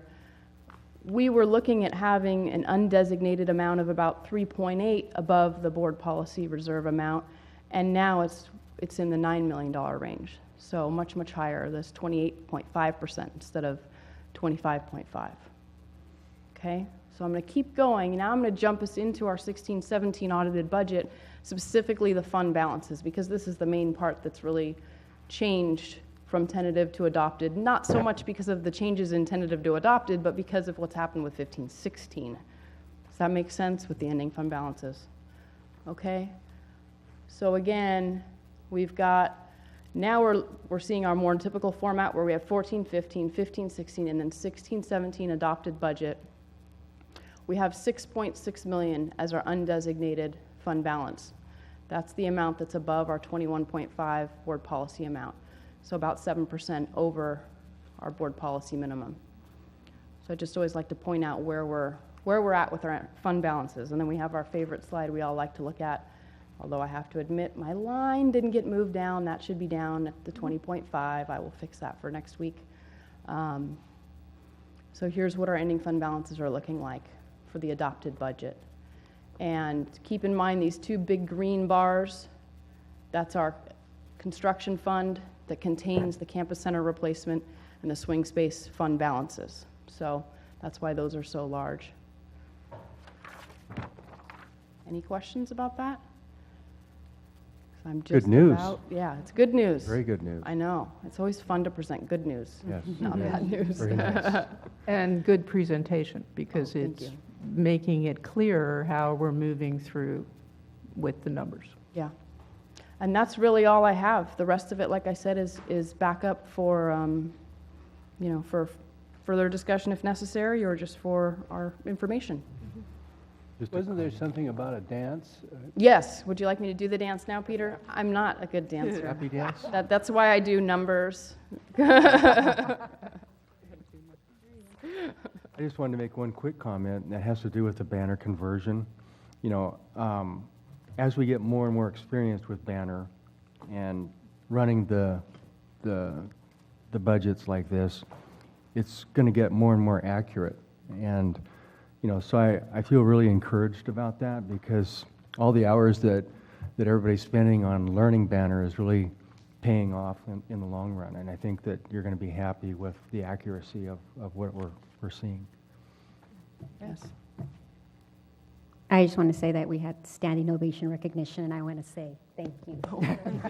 You have a family, and I have gotten the pleasure to work with you over the last few years, and you put in a lot of time and effort, and you have a lot of integrity in your work, and so you just keep stepping up.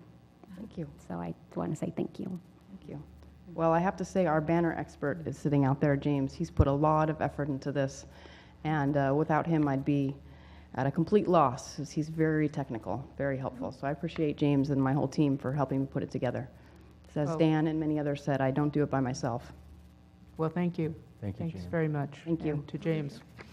This may be the first time I would ever suggest bringing a cake in celebration at the fiscal committee. This is really Okay, good plan. amazing.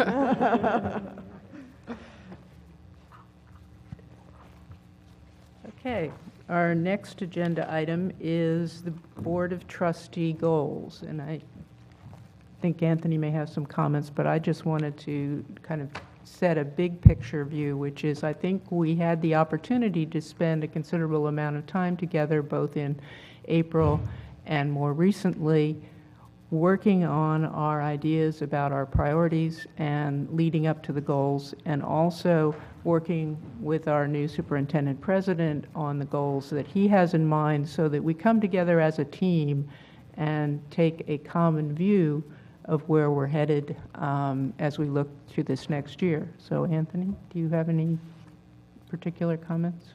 Well, I was, in terms of the retreat and all of our work together, I just felt really good about kind of the direction that we're headed with your goals and my goals that are complementary to what it is that you're trying to accomplish. So yeah, it's all good. Okay. So there is in your handout a draft which was intended to reflect our discussions, and the question is, I guess the process would be whether we should make a motion to adopt and then discuss any changes. So let's go with that direction, and then, so if we have a motion to adopt, Peter? I will move to adopt. Jonathan second, and now discussion, comments, changes. Anybody? Jonathan? Yeah, I just want to say that I'm very happy that we kept in the continued efforts to diversify our employees. That means a lot to me. I think that's something we really need to work on. So I'm glad that's in there. Well, it was a comment I think you brought up at our last meeting, and it was really a very insightful comment, because there is a combination here. If the SERP goes ahead, then we have an opportunity to work on that goal more than we ordinarily would. So, anybody else? Emily? So I was looking over this, and underneath the student access and success, I think with the recent changes going on around the SBCC and the student body, I think that it might be time, my recommendation for the board would be to put maybe underneath student access and success, maybe some wording around student housing of some sorts.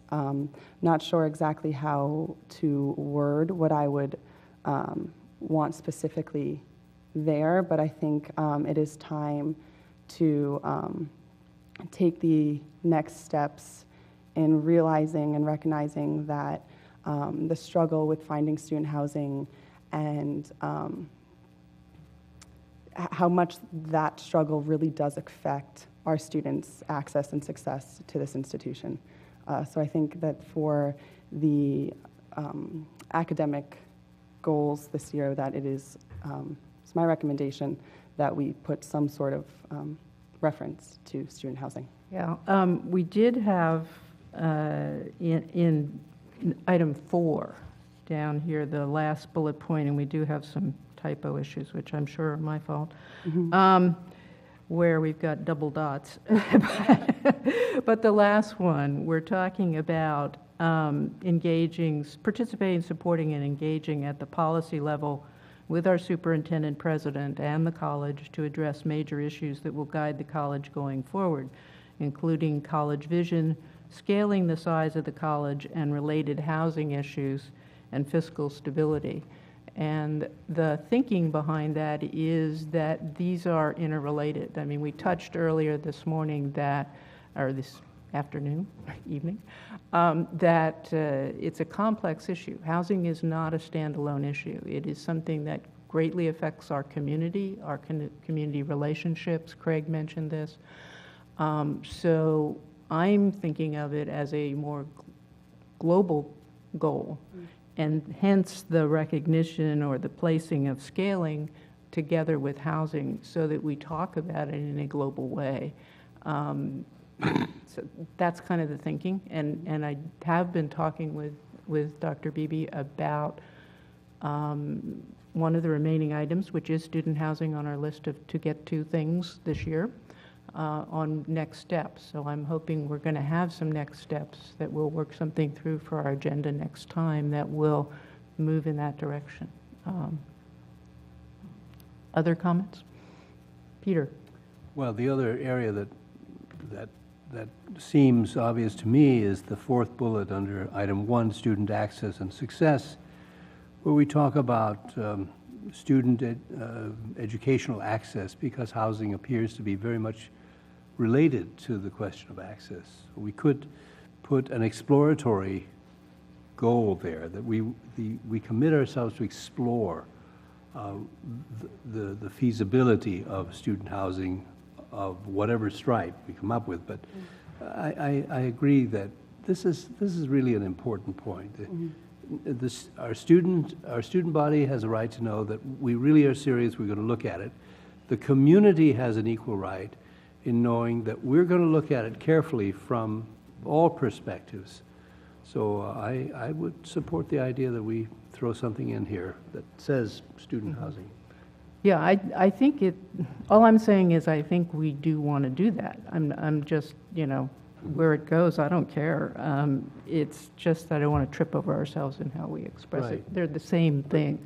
The 3 student speakers that we've had have each said something about the difficulty that is imposed on them as learners because of the absence of proximity housing that's close enough to campus, so that these burdens don't become a negative impact on their ability to learn.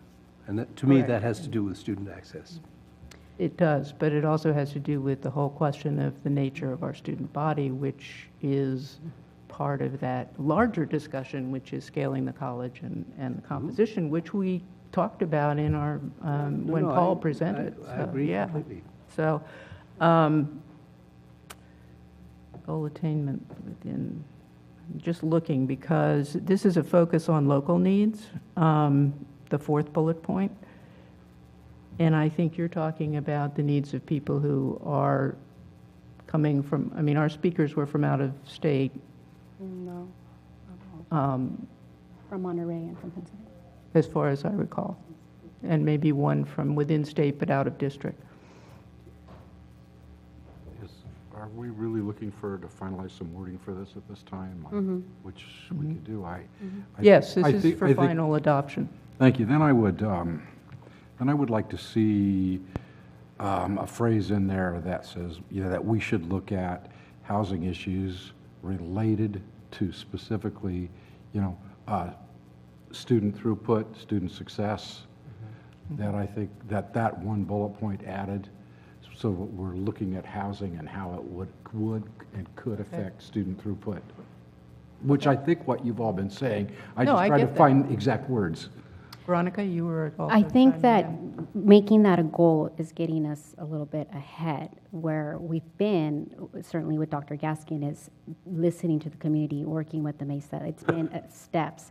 And I think that that may be something that will come as a result of if we have a goal for the community to support the superintendent president to create this communication with the community, as I think Dr. Beebe is out there, because this issue, so my heart goes out to an employee that has to drive from Ventura and is working here at our college. Our heart goes out to our foster youth. Our heart goes out to our single parents. So I think that the city in itself, our local elementary school has declining enrollment. Families are leaving the area. So this issue in Santa Barbara, it's a huge issue, I think, for our whole city. And it's one that the college can lead once we listen to our partners, the Housing Authority, the city, and there's so many different stakeholders that are invested in this topic, that I think that if we leave that to continue the conversation within the community focus, then I wouldn't feel comfortable putting an objective, something very specific as to what exactly we want to happen. I would want something more broad to yield to Dr. Beebe for him to then shape and mold that as he sees fit. And I think that that's the direction we should go. I think we already have that, right? Jonathan and then Marianne. I think what Craig and Peter mentioned was broad enough to be a board level decision, which is to explore and to engage with the community. I don't think we should take a stance like we should look into housing in this specific way, but I think housing as an issue, and I think we do need to specifically mention student housing and workforce housing. They're both issues that our college struggles with. But I think we need to mention it specifically to show people that this is something we're taking seriously, not we're going to allude to it. I think related housing issues is not maybe a strong enough statement for me. So then maybe we say something to housing, but I want to limit it to students. Right. No. Because, so let's do both, or because all housing. we have so many student populations that, and I remember one time when we were talking about the mission, we're like, wait, can we be all things to all people? And so we really have to look at also the scope of our work and our capacity. And so I think that if we're going to look at housing, then to reach the broad mission, then you're looking at everything, what are our employees and all our student groups, and we can't just say student housing, because, I don't know, let's just pretend we sprinkle, we have just the ability to get housing, a couple units in between these neighborhoods and those neighborhoods and those neighborhoods, Maybe students, the things that I've been hearing the last couple of years is students want a certain type of lifestyle that a four-year school would offer, that freshman dorm experience. And that's one way of looking at housing. The other would be a housing that literally offers shelter, rest, you want a place to live, park, and come to work. And so, I think it's more complex, and I wouldn't want to have a goal that says I'm going to look at student housing. If we're going to talk about housing, then let's just talk about housing in the broader sense of the community, because that will encompass all of our students, including our employees. Marianne. This discussion is a more general issue than housing, and that is we have a tendency to simplify the issues, and housing is just one of several issues. And it seems to me that one of the things we might consider doing about several of these issues is actually developing a study. We're talking about things where we actually don't have concrete information. For example, we don't know how many of our students live at home and are not interested in housing, and how many really are quite desperate sometimes for housing. We hear the most difficult stories, but we don't actually know what the patterns are. And that's just housing. There are several other things that we bring up at almost every meeting, but we don't actually have concrete information about.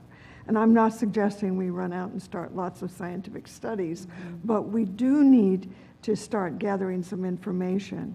And probably we need to go through a process where we identify 3 or 4 things that we think keep coming up that we need to talk about more, but we need to gather information about. Peter. Yeah, I agree completely. I think that's sort of what I had in mind by the word explore. Yeah. We're not going to come to any conclusion this year, maybe not next year either. But embedded in the term explore is the gathering of real life data, which we don't have at the moment. We're guessing. And I just think that if we do that, we have to do it in a way that it doesn't send a message to the community where then we have presentations by future developers saying, oh, you know what I mean? Like, oh, we're exploring housing, good. Are you guys RFPs? It's like, no. So if we do something like that, then it needs to be worded and crafted in such a way that we're trying to understand the issue, not that we're exploring a housing project. So how about learn more about, and to me, it's not just student housing. I mean, it is our staff and our faculty and our community's concerns about our impact on their housing, even if they're not coming here. So it's a really broader topic to me, so I'm trying to word something that would capture that. It's not just student access and success. It's intended to be bigger, in my mind. But learn about, what was your phrase? Explore. Explore. I have no objection to what you're saying. I mean, my primary concern and the concern of this board of this college has to do with students. And when I encounter something that seems to impede learning, I'm really interested in that. I certainly can feel sympathetic to faculty and staff who live a distance away, but for me, it's not the same thing. There were choices made about that. But nevertheless, I'm happy to make this a sort of a broader omnibus study of housing generally as it affects Santa Barbara City College, faculty, staff, and students. Okay. And with emphasis on the exploration, we're not even close to making decisions.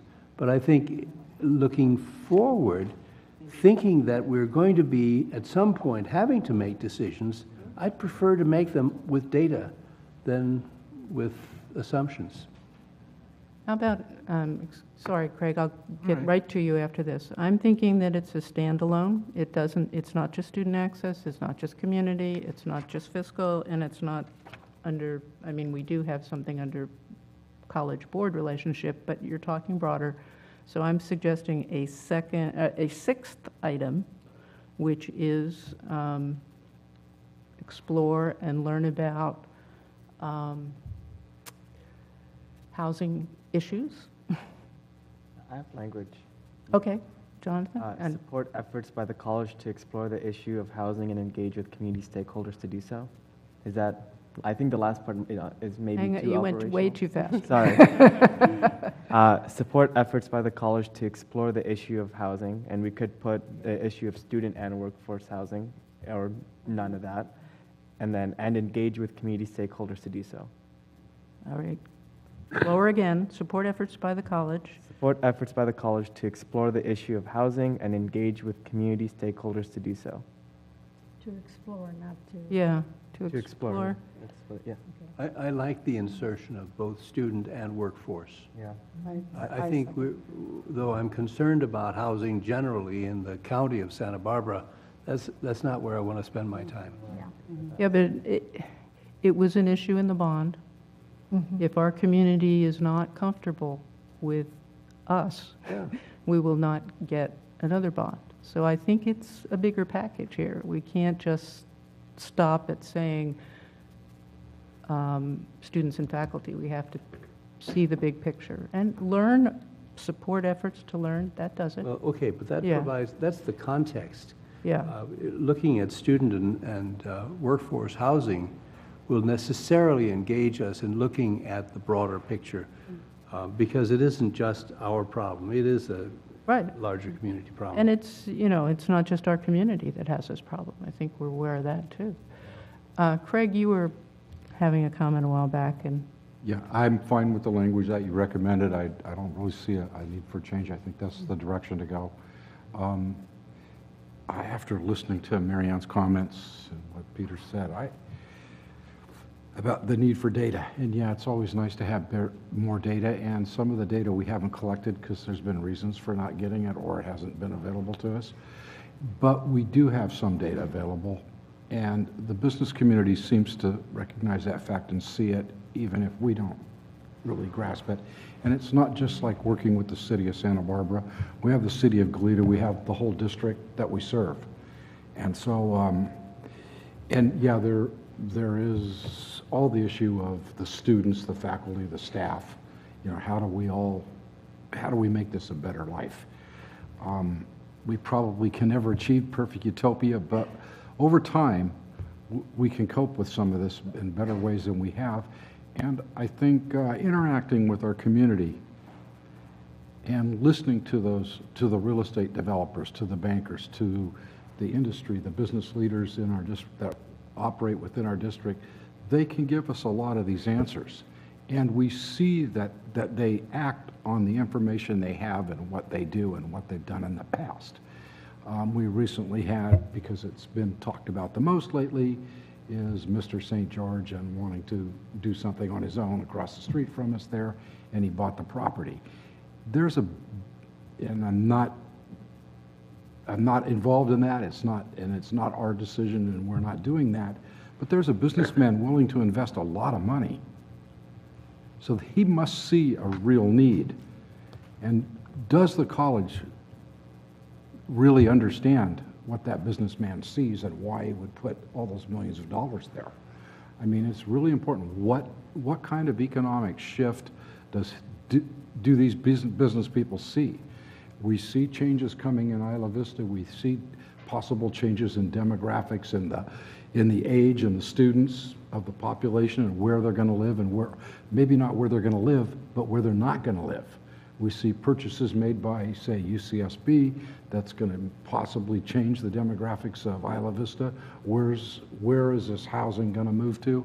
I don't have these answers, but some people in our community have some really good educated guesses about it, and we should be engaged in communications on a very active basis with these people so that we're at the top of the loop instead of chasing it a year or two behind, which is kind of what I feel we've sort of been doing. And, you know, that's all I had to add. I would just comment that I think we will be engaged as a college in understanding those issues ourselves better than they will, because we have enrollment issues. We have been declining in our enrollment, which I think is something the community has not recognized, perhaps even the business community. So that's why it's part of a bigger picture to me. Somebody else was talking, wanting to talk. Was it Veronica? I just want to, when I think of this, so our goals directly translate to Dr. Beebe's goals. And when I think of Dr. Gaskin, this was an issue that consumed and took up a lot of her time. And so when I look at the priorities of the college and when I look at the excitement of the things and all the different initiatives that are underway and that sports pavilion last week, I think there's a lot of things that are important. Is that the most pressing thing we want to put on a goal that would then require Dr. Beebe to go out and do? Or can we just leave it under support the president and community? I think that in his wisdom, he's aware of this and he's going to be able to find venues to address it in a way that doesn't make it seem like we have to make it a goal that's going to task him to do something, that's going to task someone else to do something. Because what we do is going to affect his job. And then it's going to affect everyone under him. And I don't want to do that because I feel like this is meaty. And the community focus, I think that he knows and is well aware of the things and the issues that are going on in the community. And I want to yield all the confidence to say, take your first year to learn about the community. I guarantee you housing is going to be one of the top things that's going to come up. Then you come to us, and then you will probably on your own want to do this study that Marianne is suggesting, just out of wanting to understand, and then you will come to us. And I would rather us go that way than have to measure ourselves under such a broad, big, complicated thing, and then have to measure his performance on that, and then measure the college. It just, to me, it doesn't make sense considering how much time and what it did to our former president. And that is our only employee, and so their time is coveted. It's special, and they are answering to so many people, and we need them to be focused on some of the most pressing things that the college is focused on. And I'm not saying it's not important. What I am saying is that I trust Dr. Beebe to know that this is a big issue, that you've Googled before you even took this interview, that you've read the newspapers, you heard in the interviews, and that you know that the community, I'm sure, has already contacted you about this. I mean, your survey, I'm sure, told you some things about this. I was just going to mention that. Yeah. So I wouldn't want to put this on something that's going to make it a priority, that's going to trickle down and make the institution do anything. Did you want to comment on Yeah, I do want to comment on that. I really appreciate your thinking about that, because this can be all-consuming for not only myself, but the staff and everything else. And we're here to serve, we're here to please, and this can be something that kind of takes us away from some of these other very important things. I mean, not that this isn't important, but I like the idea of having a broad kind of conversation about this. It's one that's obviously important to all of us. It's important to the community. Having a broad focus exploration of this. Maybe we could put together some kind of an ad hoc group to help kind of guide that exploration. But we do need more information about what it is that we're trying to grapple with here. And I think by getting that information, it'll help shape the direction that we ultimately want to go. So as Trustee Kugler suggests, I think that's a really good starting point. Frankly, a lot of the information's out there. We just haven't gathered it together to focus it on what it is that we're talking about. So I think that would be the first step with all of this. And I would suggest maybe an ad hoc group of the board to help explore this. Right. We had talked about that idea for our next agenda for next time, so that we could bring a group to focus on it and then bring information back to the larger group. So what kind of language would you feel comfortable with, or would you prefer? I mean, I'm willing to go along with whatever you want. Well, I think Marcia's, from what Jonathan proposed here and what Marcia has down here, looks like it's kind of heading in the right direction. It's not too prescriptive. It's not, we're talking about, ends here from the board's perspective. We don't want to get into the means part of it, because that's what we do. So I think what Marcia's got here might kind of serve its purpose. What do you have there, Marcia? Well, I may not have captured exactly what Jonathan had, but what I have right now is, I know, what I have right now is support efforts, and maybe we just eliminate by the college, I'm trying to make it shorter, support efforts to explore the issue of both student and workforce housing and community impacts, and learn about these issues. Does that pretty much it? Capture? Does that work for you? Yeah, that works for me. Okay. That's fine. Mary Ann's got. President. There's a certain degree, I'm worried, as Veronica is, about too much going onto the college here. I do think it's, or even consuming your time. Mary Ann. Two things we've leapt to that I didn't mean, and maybe if you intentionally want to leap to those things, that's okay, but that's not what I meant. I was specifically not asking the college to do the research. I think that is too heavy a burden, given what we expect of the college leadership. I was asking that there be research, Right. not who did it, and would not support having Dr. Beebe spend his time doing the research. The second part of that is, I was trying to keep open the idea that housing may not be the first issue that should be researched. I am not sure. I am not saying that it's not a problem. Obviously, we're hearing about that all the time. But then we also know that, for example, traffic on the Mesa and some of the recent incidents in terms of traffic on the Mesa are also a major issue.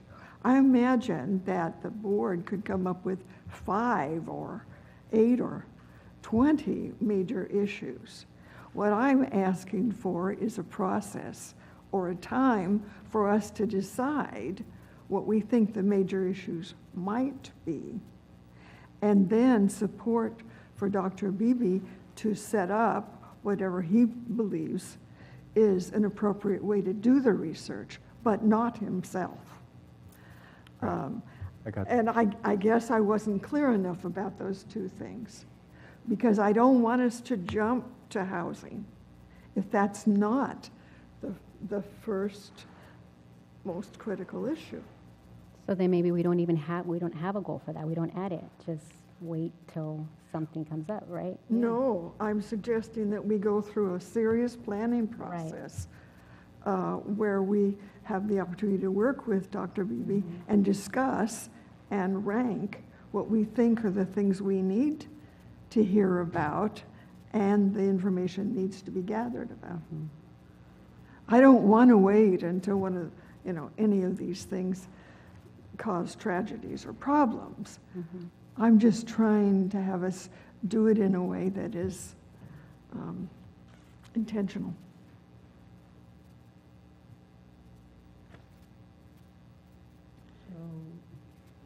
Would your comment fit with this language, which I can repeat again? Yes, it would. Are you okay with this language? This language is currently support efforts, it's not put on the college, to explore the issue of student and workforce housing, or the issues of student and workforce housing and community impacts, and learn more about them. Yes. And I also think your idea of having a small group of board ad hoc group work on this is useful. Would this be an opportunity to have a small group from the board as well as combined with a small group from the community? Yeah. As well as student representatives to present and explore together? The nature of an ad hoc committee is that it can have up to 3 board members and operate with any number of additional support folks. And that gives it a fair amount of flexibility. And then there may be other structures. I mean, it may be that when we talk to some other people who would be interested in this in the community, that there's a different or better structure. But that was one that came to mind for our typical approach. So I would put that into our, hopefully, next time discussion, but. Sure. I think you've got it. Okay. Yeah. Okay. I've got a couple things. Oh, Marty, Yes, go. Under accreditation, just a simple thing, you said support the college in preparation and submission of blah, blah, blah. I don't think we're going to be doing anything having to do with the preparation. So I No, didn't we're want not that in actually there. doing that. It was I the know, support but work, but that's fine. you could read it that way. Yeah. And I think it needs to have a deadline date on it. I don't know what the deadline is on that, but we need a deadline date on it. I think I don't even remember. We need to do It's March due, I 17th, believe. I think it is. whatever it is, we should add it to Yes, that, just so I think it's everybody knows. March 17th. And then the other thing is, we've dropped, we have dropped the facilities master planning. And I know we have taken that consultant off of there. No, we haven't dropped it. I mean, but I you don't mean see it as on a here, goal? As a goal. Okay. And we're almost at the end of it. And I really think it needs to be there no matter how we get there. And because we're almost there, and it's very important for us to have a facilities master plan. No, that's a good point. There's a lot of work that's already been done A on lot of work's already been done, and we're committed to finishing that up. it. Good. And so, And so I think that should be on a board goal, just because we had it last year too, so. I don't. Okay, well, we'll double check the date, all right? So can On we? the accreditation thing, okay. And let's see, where do we want to put so I was the? telling me I was right. I believe 17th? Jack. March 17th? Is it March? Okay. Yeah. And then we'll just add Okay. it I'm, in there. It's in March. I'm comfortable it's March. On It's time. just the date, the day was not We just quite want to so- make sure it gets in on time, Yeah. Right. as does everybody else, so. Facility. We don't have a facility. Do you want it under fiscal? Facility complete, Yeah, support, that makes sense. support completion of, how about under fiscal, support completion of facility master plan? Sure, it doesn't matter. I don't know where else it would go. I mean, could go under, well, fiscal makes the most sense. Yeah, I mean, it's part of our fiscal Mhm. planning in that sense. Okay. That's good, thanks. It's a little hard this year because the goals that we have are not, they aren't translated straight into goals that Dr. Beebe has.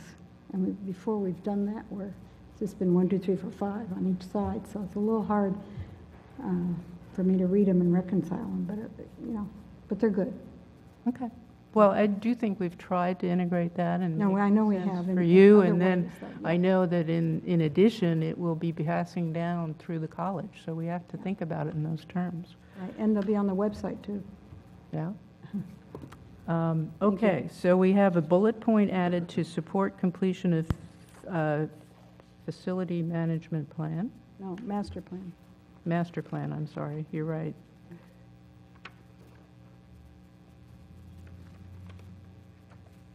And we have under accreditation, we're adding, support the college in the submission of the follow-up report due to ACCJC March 17, 2016.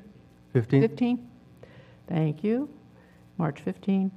And ongoing implementation, blah. And then we have number 6, new number 6. And I don't have a title for that. Do we care? We don't have to. That's, what do you mean title? You mean just in, Everything else has oh, a... everything else has a title? Just put image housing. form. I mean, that's what it is, Yeah. right? All right, we'll do housing. And so that's a new number 6, title Housing, Support Efforts to Explore the Issues of Student Housing and Workforce Housing and Community Impacts and Learn More About Them. Okay? You could put it under number 3, though, community focus. I don't mean to be mixing us up, but having to do with community focus.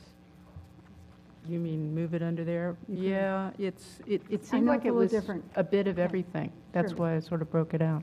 Okay. So with that, we had, Angie, who made the motion? Oh, Veronica. I learned to turn it on. Because I talked to Marianne a lot. Go to the bathroom.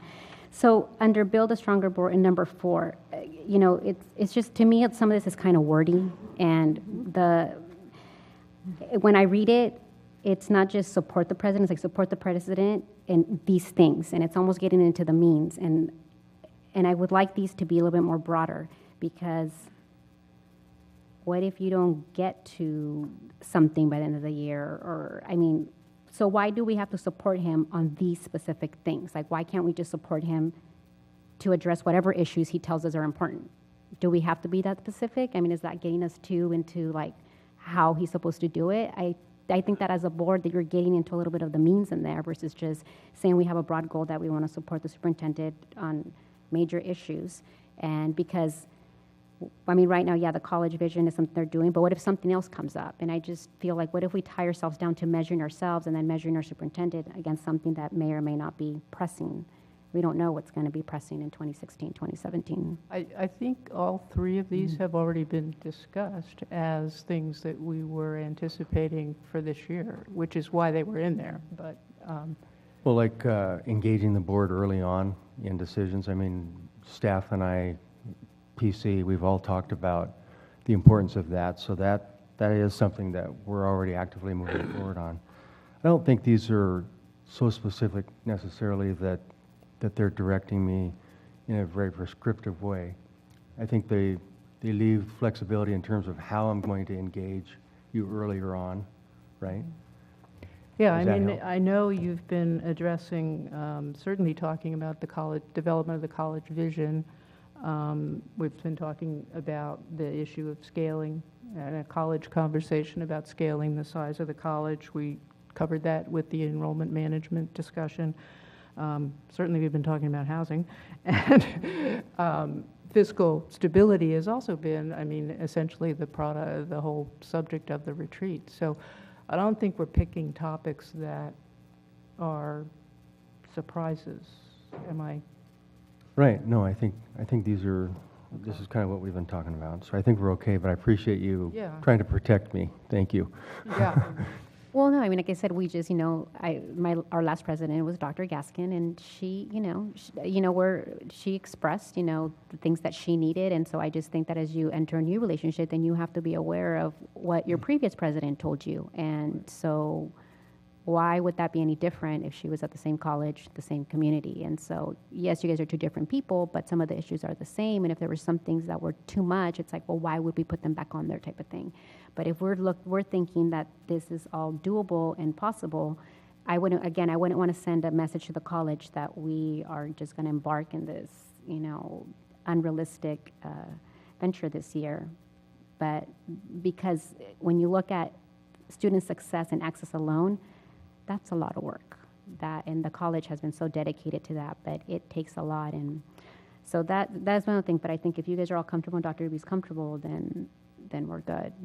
I would just comment, one of the things that Anthony and I talked about in the context of goals was that many of these goals won't be one-year goals. I mean, they will be long-term goals, and we don't expect him to check off this list in a year by any means. We expect to have them continue into the future. So. Yep. That's a good point, ongoing, continuing. I mean, we talked about quite a few of these that will be ongoing.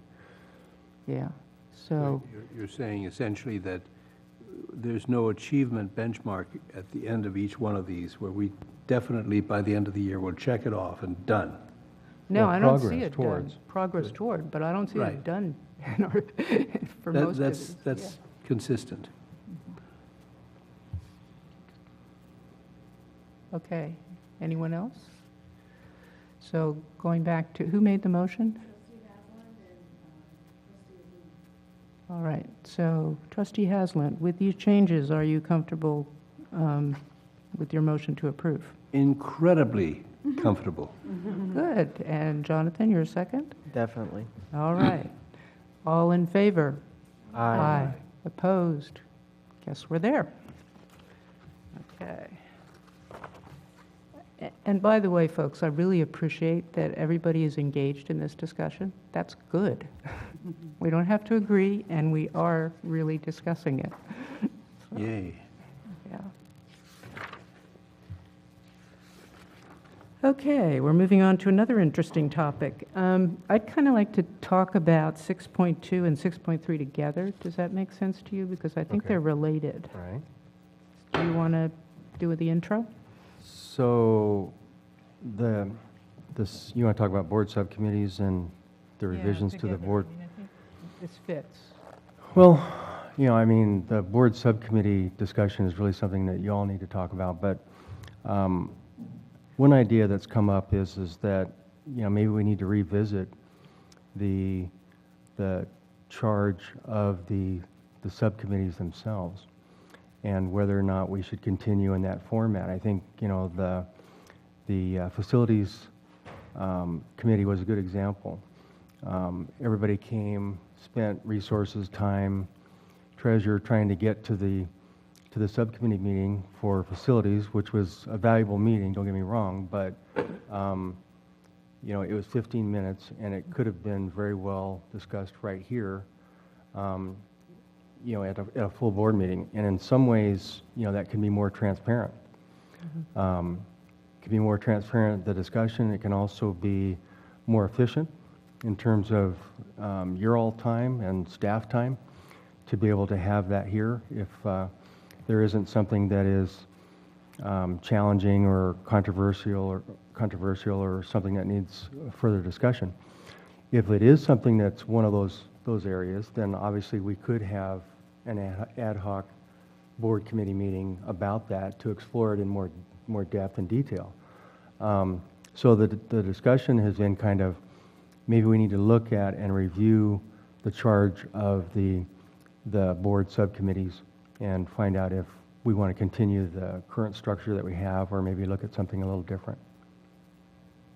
And then in conjunction with that, why don't you talk about the agenda changes? Because I think that's where it relates, and the notice. So right now we have consent items, what we call consent items on the agenda. And for every topic that we have in the agenda, staff come up and talk about these items. Some of them can be very perfunctory. They can be non-controversial, very kind of standard kinds of things. Many times you don't have any questions about it anyway. So the idea is that we would create a consent agenda, and that consent agenda would be those items that are perfunctory, non-controversial, standard kinds of things, benign kinds of topics that need to have board approval but don't need some kind of elaborate explanation. And the way that we do that is that you go through each one of the areas in the board agenda and you pull out things that need further explanation. And myself and staff, know about what those items are going to be in advance so that we can be prepared to give you a robust answer about whatever the question might be or the topic might be about. And so you pull those out, and then whatever else is left over, rather than having staff come up for each one of those consent items, they're passed on a broad basis. And so it streamlines your work, and it also streamlines what it is that we're focused on, so that staff is not worried about some of those kind of details. So that's kind of the idea is that it's basically what we're doing now, with the exception of on those items that are perfunctory, non-controversial, they just kind of go through on consent, and you're really focusing your effort time on the ones that need more explanation. So what you're saying is that you would take things from HR and from Joe's, Business services. Shifting around money or whatever he does every month. No, I'm sorry. Or facilities and so on, and just put it on a consent calendar, which would be at the front of our agenda. And we could look through, and if there's any questions or anything like that, we could ask them. But it should be something that's fairly, as you said, perfunctory. But right. Yeah, and that makes sense to me. And then when you go, and when Joe finally does get up here, it's something that's really got some meat on it. Exactly. Or he could be at home, because they were so easy. Yeah, right? So I got it. That's good. I like that. I mean, in conjunction with that, I think we were also talking about the idea of maybe pushing up the notice a little, if we can.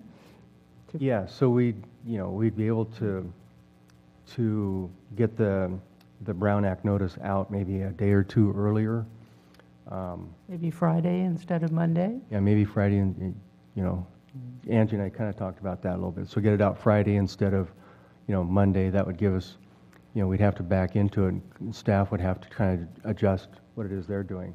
Now, we always have, I'm looking at Pat, we always have TBAs and things that we're not going to find out about until the last minute. And so we'll have to make those kind of adjustments. But if Pat lets me know about those, I can inform you as we're on the fly on that kind of thing. I know Pat and I talked about that. And that's important. I mean, we could have a hiring that somebody's decided they don't want to come or whatever it might be. And so we can make those adjustments as they go along. But the idea, and to go back to emphasize something that Anthony said about this, is we have more time to read the materials, figure out what our questions may be.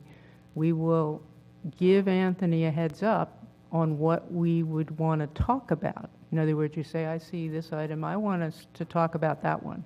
The rest of them I'm fine with, their consent. And we have that communication, and it's our responsibility to have that communication with Anthony so that he can, and also to convey questions that we have to him. So then, when we have a real discussion here, our staff is prepared to answer the questions that we have.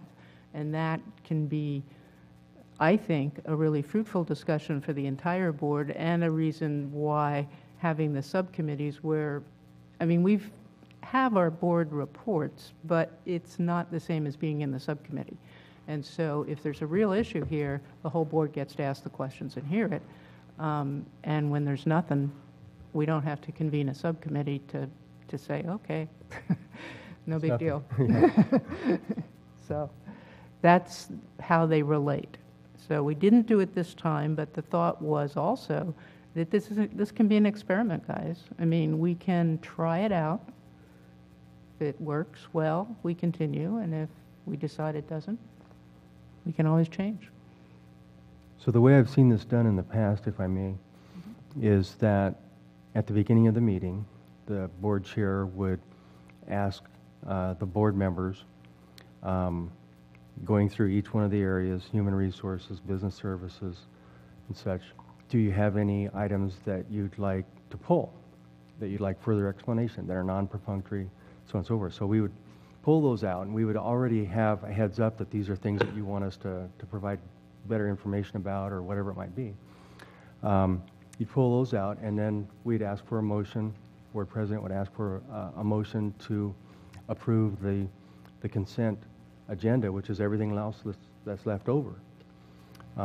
Y'all vote on that, so we have a record of those things being approved, and then we would start with the presentation of those items that were pulled out that you want further explanation about. So we're really focusing our efforts around the things that are important to you that you want further explanation, as opposed to the things that are, you know, the omnibus kinds of things that might be for, you know, hourlies, or, I mean, who knows what it might be. So you're really focusing on the things that are important to you. So it can be a richer discussion. Peter, you? Well, it seems to me we're doing almost that now. I mean, on the larger agenda, we go through but the only difference would be that we're voting on each category. And I would have no objection to the process that you're suggesting. I don't know that it's going to save us a lot of time. I'm more interested in focusing on the idea of the committees, because it seems to me they do serve a purpose. And maybe what we might want to talk about is a more effective use of committees. I think that if a committee agenda is sparse and of no particular moment, the chair of the committee should say, we pass. We don't need that meeting. I think the meetings ought to be, if we're going to continue with committees, they should be called because there's something of substance to discuss. The function of a committee is to go into depth about something, to explore for a longer period of time than is typically available at the board meeting. And maybe the outcome of that discussion is nothing. This is not something that we ought to bring to the whole board. It's dead. Or this is something that's really important and we need to bring it to the board's attention. And I think it's just a question of difference in focus and the amount of time we allocate to that focus. Veronica? I think that's one of the benefits. I think that, and Marianne can echo in, one of the, I think the opposite, a con, you know, your pro, your con to that would be, so, you know, we had our board retreat and we're kind of like, oh gosh, why didn't we know some of this stuff? And then Marianne said, oh, I think we intuitively kind of knew some of these things. And so I think that in fiscal especially, there was a lot going on that because of the Brown Act, you couldn't call, you know, Marty and say, hey, what do you think? 3 had already shown up to the meeting. So then when it came to the full board, the same material was presented, but not the same discussion. And so I think that it benefits the board, like Lindsay's wonderful presentation. Everybody hear it, and everybody has an opportunity to ask the questions on Friday night, Saturday morning, whatever time he wants to entertain the questions.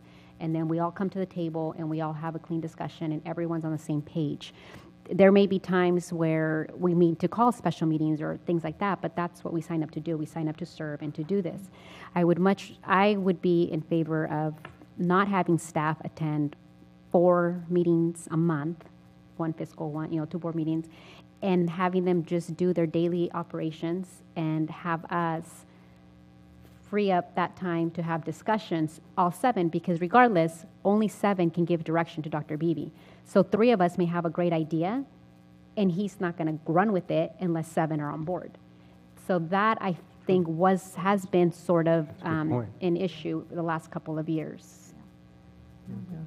Yeah. And I would add, I have felt like with fiscal in particular,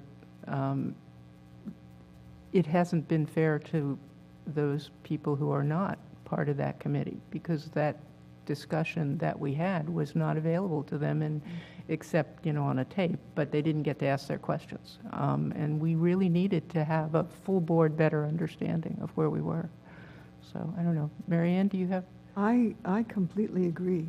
I would, it does mean that the likelihood is that our meetings will be longer, because people will have questions, fiscal questions, for example, that they want to ask. But if we all hear the same questions and the same answers, I think we will function better. And if in an individual issue or case, we need to have a smaller group do homework ahead or so forth, the president and the president certainly have the option of appointing a small group to do that. But the every month meeting kind of thing, what happens is you get to know each other really well and the subject pretty well, but it doesn't share across the board. I think that's really the benefit of it. I mean, it's the transparency of it, it's the educational part of it, so that we're all on the same page, we're hearing the same topics and issues and debates and discussions. And I think that's a huge benefit for all of us. Yeah, it could end up taking us a little bit more time, but I think it's time well spent. So we could, I suppose we could experiment with this. Try it.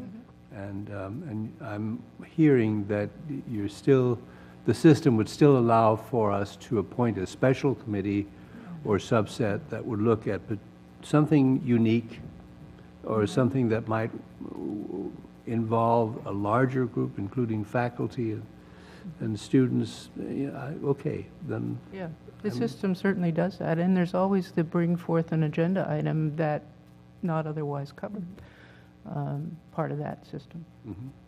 Jonathan, did you have? I love the consent agenda idea. I actually I restructured our student government at UCSB to use a consent agenda instead of going through everything. So I believe in that so much. So great idea. In terms of committees, I also agree that I think there could be a purpose to a facilities committee. But I think as of now, I can't think of one that could justify the hour of work that is set aside for our staff and for trustees and for President Beebe. So until then, I think I'm on the side that maybe we should not have the current structure we have now for committees. I would throw in my support again, I had a month ago, for a legislative committee, but one that's more infrequent in meetings, 4 times a year, that could look at legislation that's pertinent to the college. But that also could be an ad hoc. That could be an ad hoc, yeah. Like an ad hoc that always happens. Right. Yeah. Call the committee. We know the legislature is not always in session. Craig. One of the functions of the committees that I learned here, one of the functions of the committees that I didn't. Thank you, Marty. That I didn't hear anybody bring up is, when we do get new board members, and when I came on, I volunteered for committees. Why? because it's a really good opportunity to get in-depth exposure in a hurry so that you know, so that you can be of more value and do a better job. So I just looked at it in part, not in total, as on-the-job training. And now when you remove that, then there's no other avenue for that training to take place except for the new board members to be mentored by other board members or some other way. So some other emphasis or avenues we should think about being able to provide. And most of the time that may not be any big deal as long as we're not having turnover on the board. You know, that's cool. But when I came on, there was considerable turnover on the board, and I felt I really needed to jump in there and figure, you know, and make myself knowledgeable. Yeah. Well, I think the idea here is to have your on-the-job training in this boardroom in these meetings. And we need a rule as well that there are no dumb questions, so that a new board member does not feel they can't ask a question like that, you know, that they are not familiar. So. You know, and some of that's on myself and staff to provide, you know, study sessions or whatever it might be to kind of help keep us all together on topics like that. But you bring up a good point. Yeah, it's a good point. Well, we're onboarding. Yeah, Dr. Haslam Peter was talking about, you know, the time, or you were discussing the time, the length of the board meetings, will it make it longer? I don't know that it'd have to make it longer, but if we start the OJT kind of stuff going on, then yeah, it could get quite a bit longer. And your suggestion about perhaps if you have a new board member, there is already a kind of a policy to educate new board members, and so maybe that's something we have to remember to An integrate. onboarding process of some kind, I'm sure you have, something like that. Okay. Okay, so are we okay? This is discussion only, but the idea would be to bring something specific for decision to try it out next time and to actually use this new agenda next time. All right. So now, maybe for temporarily the last time, we see Pat. We have a consent item here. Hello and goodbye. It sounds good afternoon or evening now, board members, President Croninger, President Beebe. I'm here to present the consent agenda, items 7.1 through 7.4. Tonight I have no changes to make, so I would ask that you consider it as a group. Okay. May I have a motion to approve 7.1 through 7.4? Greg? I so move. Second? Veronica, second. Any questions, discussion? All right. All in favor? Aye. Opposed? Thank you, Pat. And this previous discussion, nothing personal. We love seeing you. Thank you. Well, I'll still be here. Just And the in same case. for everyone. So. Just in case. Okay. I'm also here for item 8.1, and under the heading of exploration, or the theme of exploration, before I ask you to take this to a vote, because it is a resolution, I'd like to talk to you about it a little bit, because this is an item that doesn't come up very often. This is an every 4-year item. We have one employee who takes advantage of her right in the education code to invoke a religious exemption from the freedom from tuberculosis requirement. And some of you were here 4 years ago when we had this conversation, some of you weren't, so I want to take the opportunity to kind of fill in the blanks or answer questions if you have questions before I ask you for your vote.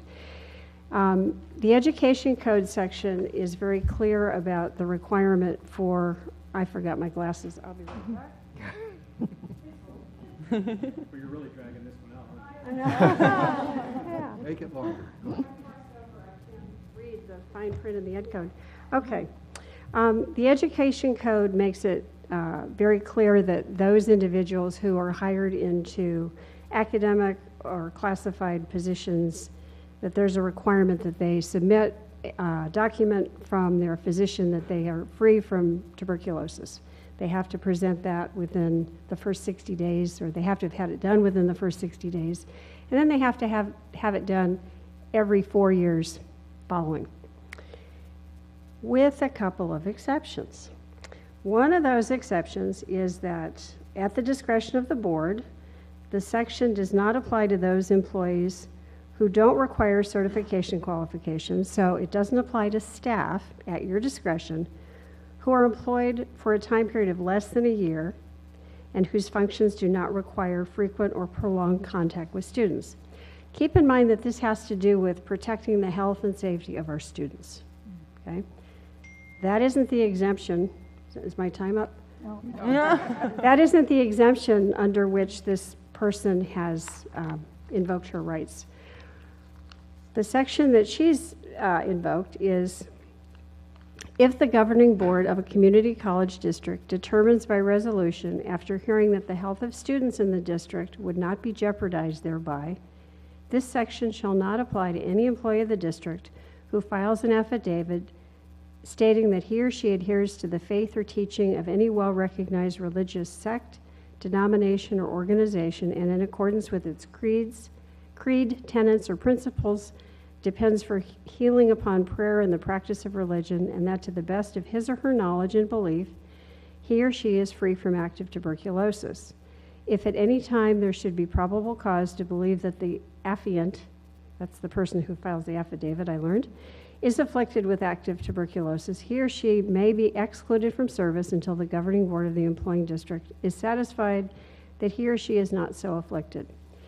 So this individual, as she did 4 years ago, presented me with a notarized affidavit, a letter explaining that she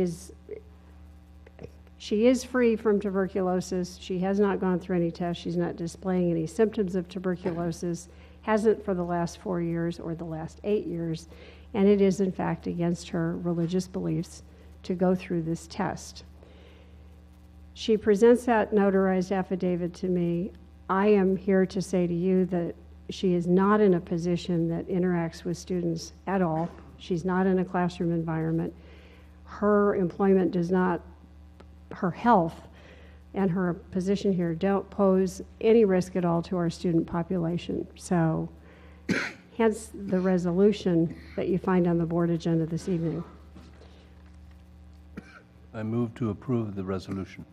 Okay, so you want to do it out of order? I don't care. I guess that'd be fine, Yeah. So we'll take it out of order. Peter, we can take your motion, because we're not at this point in the agenda yet. Anybody seconding? Emily? Emily seconds. So now the questions arise, if there are any. I have no recollection of 4 years ago, but appreciate your pointing that out. I mean, this issue. I remember some things about 4 years ago. That was why I wanted to preface this with a bit of an explanation, because it wouldn't be on the consent agenda, so you'd see me anyway. And, you know, it is kind of an anomaly. It doesn't happen routinely, and it does seem kind of out of the blue, but we did do this 4 years ago. Mm-hmm. And this employee is obviously a current employee who has been employed for a number of years, so it's a recurring event as to this person. That is correct. Okay. Marianne? I am very torn on this issue. I know it sounds very simple, but as a former administrator in K-12, I saw several cases where there was a question of religious freedom, a legitimate question. On the other hand, we were talking about measles. And while the decision was that at that point that they had the freedom not to get any prevention taken, and it was because they didn't deal with children, they did deal with other adults. And in 2 cases, other teachers caught the measles from these adults and had children born with some of the impact from the measles. So this is something that I feel very serious about. And I am very concerned about this issue with tuberculosis because, as you know, there is increased tuberculosis occurring in, well, probably the world, but our country anyway. On the other hand, I have great faith in you, Pat. Thank you. And so I will vote for this with the understanding that I'm counting on you. I feel you. No, I appreciate that, and I take it very seriously as well. I'm sure you do. We have been most unpopular in HR because we are holding the feet of those who have not complied to the fire about we won't let you back in the classroom until you take care of business, because we do take this responsibility very seriously.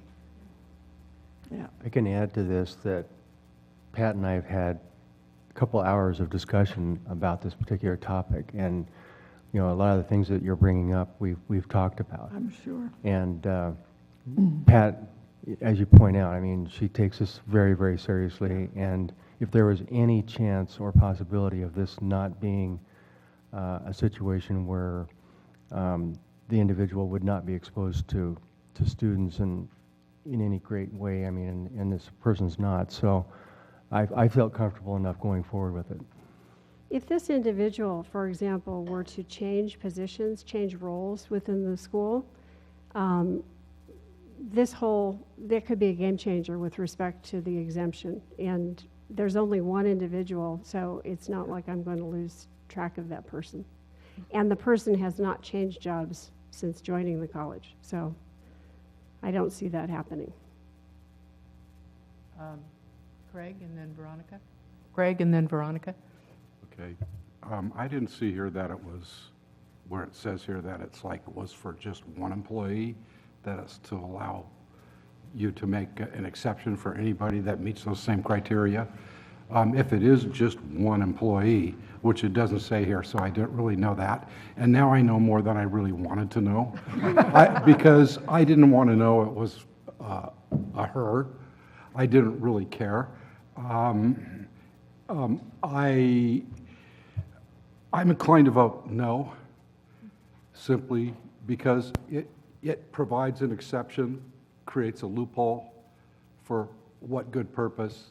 I don't know. If it was a doctor saying, no, this person shouldn't do this because they have other conditions and it would be physically harmful to them, that's one thing. But because of a belief system, you know, it's a big wide world, you know, not sort of my problem. My concern is, as a trustee at this school, is about the students and the rest of the faculty and staff. That's what I'm concerned at. That's where my priority is. And you haven't said anything that's going to make me say, okay, so until I hear, and I'm open to hear and listen, unless I hear something to change my mind, my vote will be no. Veronica, were you making comments? Yeah, no, I mean, I echo Marianne and Craig, and I think that it's, everybody has a right to choose whatever for their own personal health, and so I respect that. But I don't know that I can guarantee that an individual will not make contact with another adult that then would cross the street to Orfila. And so that's where I get a little kind of weird about that. And so I think I side with Craig, other than I respect everybody to, you know, vaccinate or take tests for whatever they need to, because everybody has a free choice to do that. But because we operate a child learning center across the street, that's where I kind of was like, whoa. Jonathan. I'm just asking a clarifying question. So my understanding is that last year the state passed a law saying that no children can ever be exempt again from filing an affidavit to get immunization, but that didn't apply to any staff and faculty at a public institution? This is not an immunization. It's Right. It's a No, test I to say that understand. you're free from something. It's not an immunization to prevent something. Right, but that, like, students were not allowed to get that anymore in terms of immunization as of 2015, but that didn't apply to faculty and staff? We don't have any immunization requirements, so I don't know Oh, how to okay. respond to you. Okay. Yeah, I think, But- yeah, it's probably the difference between immunization or test for whether you are having, you It's have this regulated separately. disease. Right. But it's conceptually very similar. Well, Yeah. All I know is when I first retired, I went and substitute taught for a little bit, and I'd never been in a classroom before. And I had to go through all these hoops, and one of them was I had to go get a TB test. And after I did it for a while, I had to do another TB test. And, you know, there's no ill effects. I didn't notice it. You know, I just did it, and everybody did it. And it was for the health of everybody that was working together. I already said what I had to say, so I guess I should just be quiet. Again, the intention in the education code is to protect the health of our students. And this individual is not in a role that interacts with our students, maybe incidentally in the restroom, any more than our students would interact with other people, members of the public who come on campus. There are probably any number of people who visit the Orfalea Early Learning Center that, you know, are members of the public, that are other parents, that are, you know, visitors. They haven't, we don't know if they have gone through a freedom from tuberculosis test. We don't know what we don't know. So this individual is exercising her rights under the education code, under the, it's in opposition to my religion. Jonathan? I have just another question. Theoretically, if this person gets tuberculosis and passes it on to someone, are we liable for making this exemption? I don't know. Legal question. Liable for? For someone getting tuberculosis? No. No? Well, if they got it because this employee didn't get their test. It's a good legal question, and I don't know the answer. Do we have a timing issue where that could be asked, or do we have? I can follow up with that. This person is due now, which is why I'm bringing this to you now. So the 4-year cycle is right now. I guess if you'd like me to follow up with legal counsel to get an answer to Jonathan's question, I can, and bring this back if you'd like. Strikes me as a standard of care, perhaps, or something like that, but I don't know. I mean, it's a... So we can get some legal counsel on that. That's not a problem. Maybe we could also talk with medical epidemiologist or something in terms of the exposure of this. I mean, there's two routes, if you'd feel more comfortable with that. I mean, I don't know if we should delay it. I was just asking if maybe anyone knew that if this employee gets TB because they didn't get the test, gives it to someone incidentally, it's traced back to coming from one of our employees that we exempted, are we then liable for that person who got TB? I think it would be pretty difficult to trace something back, as TB is an airborne, it's communicated airborne. You could get it at the grocery store, you could get it at the car wash, you could get it by interacting with our employee who we exempted, who has no symptoms, has displayed no symptoms. That's been verified by her doctor. So I'm not sure you could ever trace that back to where it came from. I'm suspecting we're beyond our expertise Yeah. on this question. Marty or Peter, any comments? Marty? This is I just don't see the big issue, because this is something that is, everybody wants to have freedom of religion in the United States, so that's not a question. And if it's part of your religion not to have the test, and there's an exemption in the education code provided, I'm having trouble seeing where that's a problem. If there was no exemption in the education code, then we would have a big problem. But since there is one, I think this is fine. I think my sense of it is people are struggling with the part of the resolution that says the health of the students in the district would not be jeopardized if that person didn't have a test. No, I'm just, doctor's I think I'm hearing affidavit. that. I know, Yeah. I hear that too, and I Yeah. understand everybody's concern, but she's got a doctor's, affidavit, and it's filed, I understand, probably with HR. Doctor's affidavit or the employee's affidavit? It's her affidavit that That a says that doctor she has been to her doctor, but she's not displaying any of the symptoms. And there's a list of what the symptoms are, so. Okay. Peter? I think it's a matter of weighing risk Mhm. on the one hand and religious freedom on the other.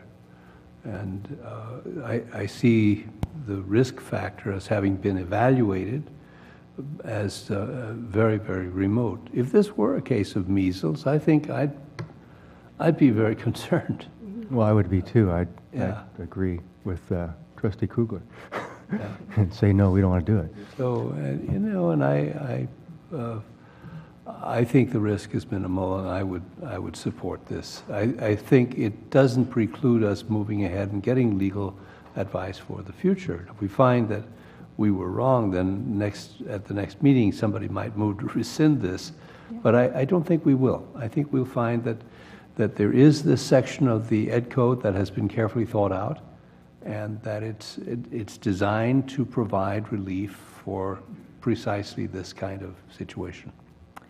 If there's any assurance that I can provide, I did seek legal counsel 4 years ago because it was the first time I'd ever faced this kind of a request. So I did consult with legal counsel at that point. I didn't do it again this time because I did it before. And the advice was?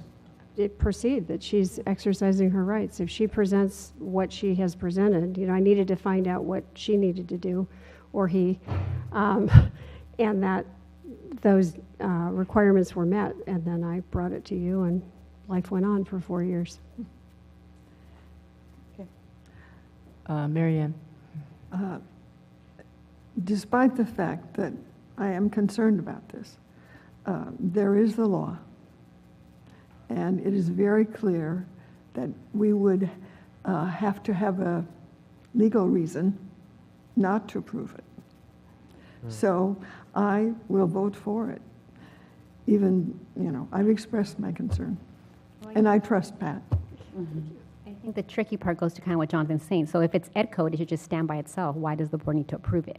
So you're kind of like, if Ed Code says only if your board is okay with it. And so Jonathan's saying, well, am I okay with this? Because now I'm saying that I'm okay with maybe putting people at risk. So that's where the tricky part comes in. Ed Code should just write it and say, do it, and that's it. We follow Ed Code. But Ed Code's saying, you can do it if the board is okay with it. And I think that goes back to what you're saying. Well, then why do we need approval? What's the liability, or what's the, Anyway, it's just fancy legal. So why have a resolution in the first place? Right. Exactly. Yeah, exactly. Well, one thing I think I can help with, which is that we amend the resolution to say due to one employee's limited, because I think Craig was suggesting that it wasn't quite clear. Is that okay, Pat? Absolutely. And then I think we're struggling with this one, but we do need to vote. So, and we already did the motion and approve, right? I remember doing that. Okay, it's a resolution, so.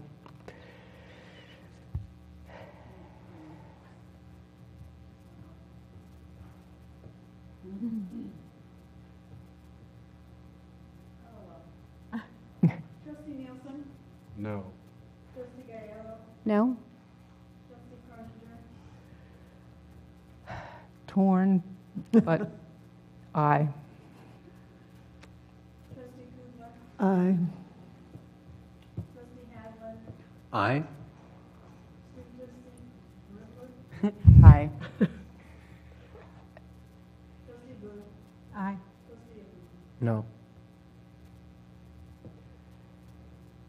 So it passes. Thank you, Pat. I mean, this is not an easy issue, and we appreciate that you have given us a good explanation. Yes, you did. She said aye. Thank you very much. Okay. We got some tough ones today. Yes, we do. Okay.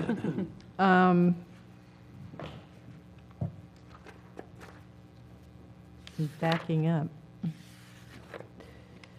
1, 2, 3, personnel.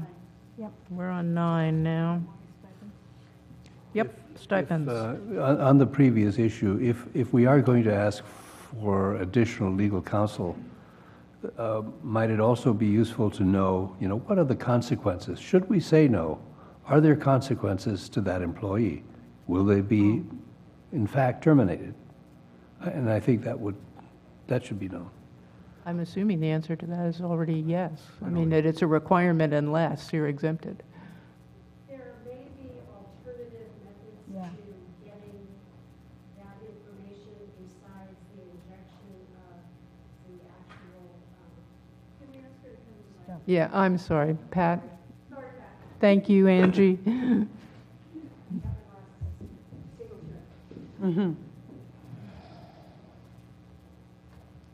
The religious objection, I believe, is related to having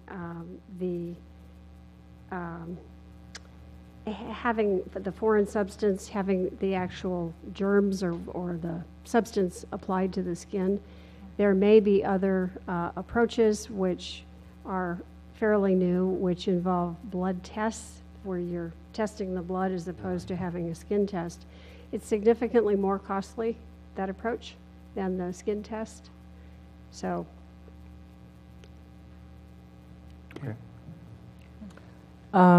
Perhaps we can come back with the information on the legal advice Yeah, I and was planning on anything else doing that. relevant Yeah, next we'll time.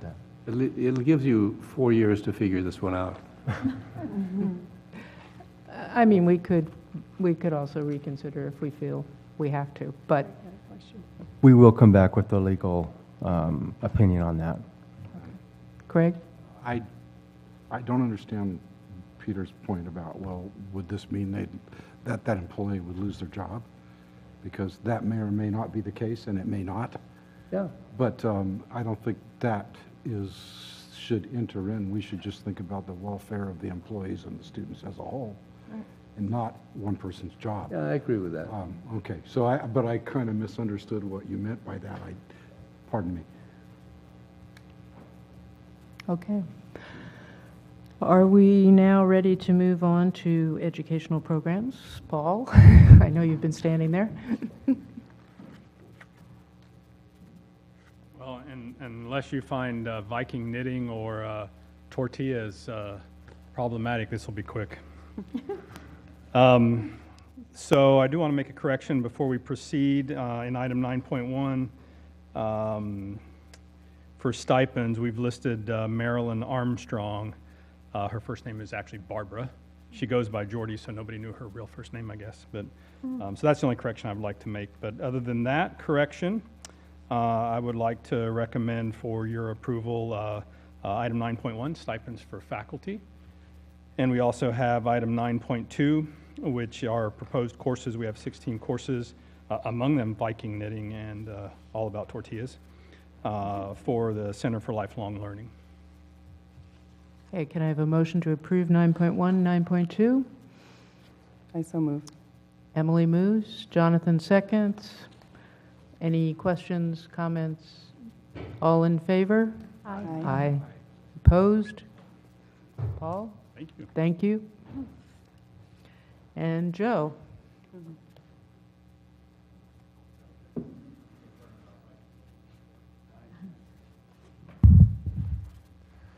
Okay, I bring you the Business Services Consent Agenda, and it's items 10.1 through 10.8.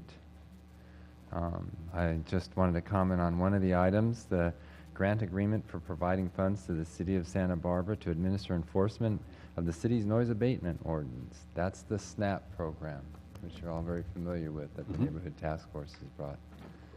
Okay. And so, with that, Okay, may I have a motion to approve? And then we'll have any questions.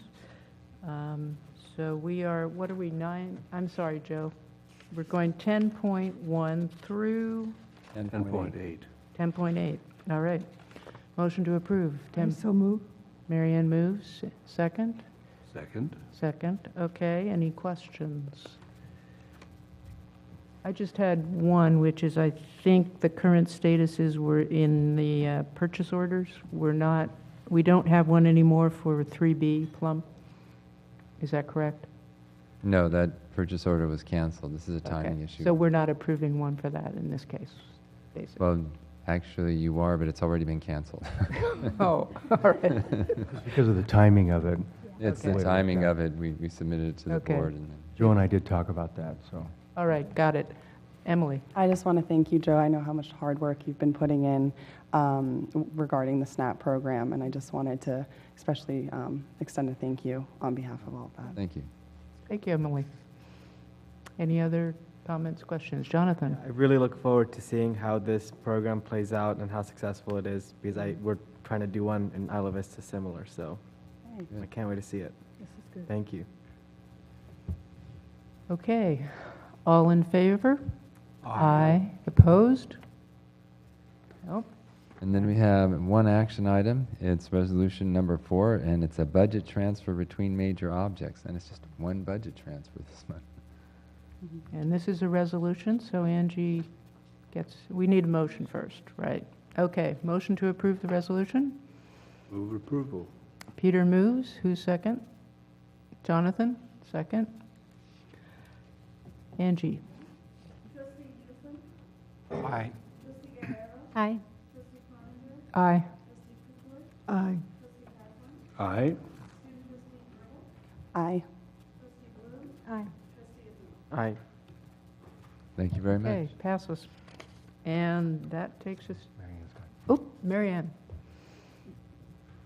Just very quickly, I have never been part of an institution before who did such a careful and thoughtful job of meeting the results of a committee recommendation, especially a community committee.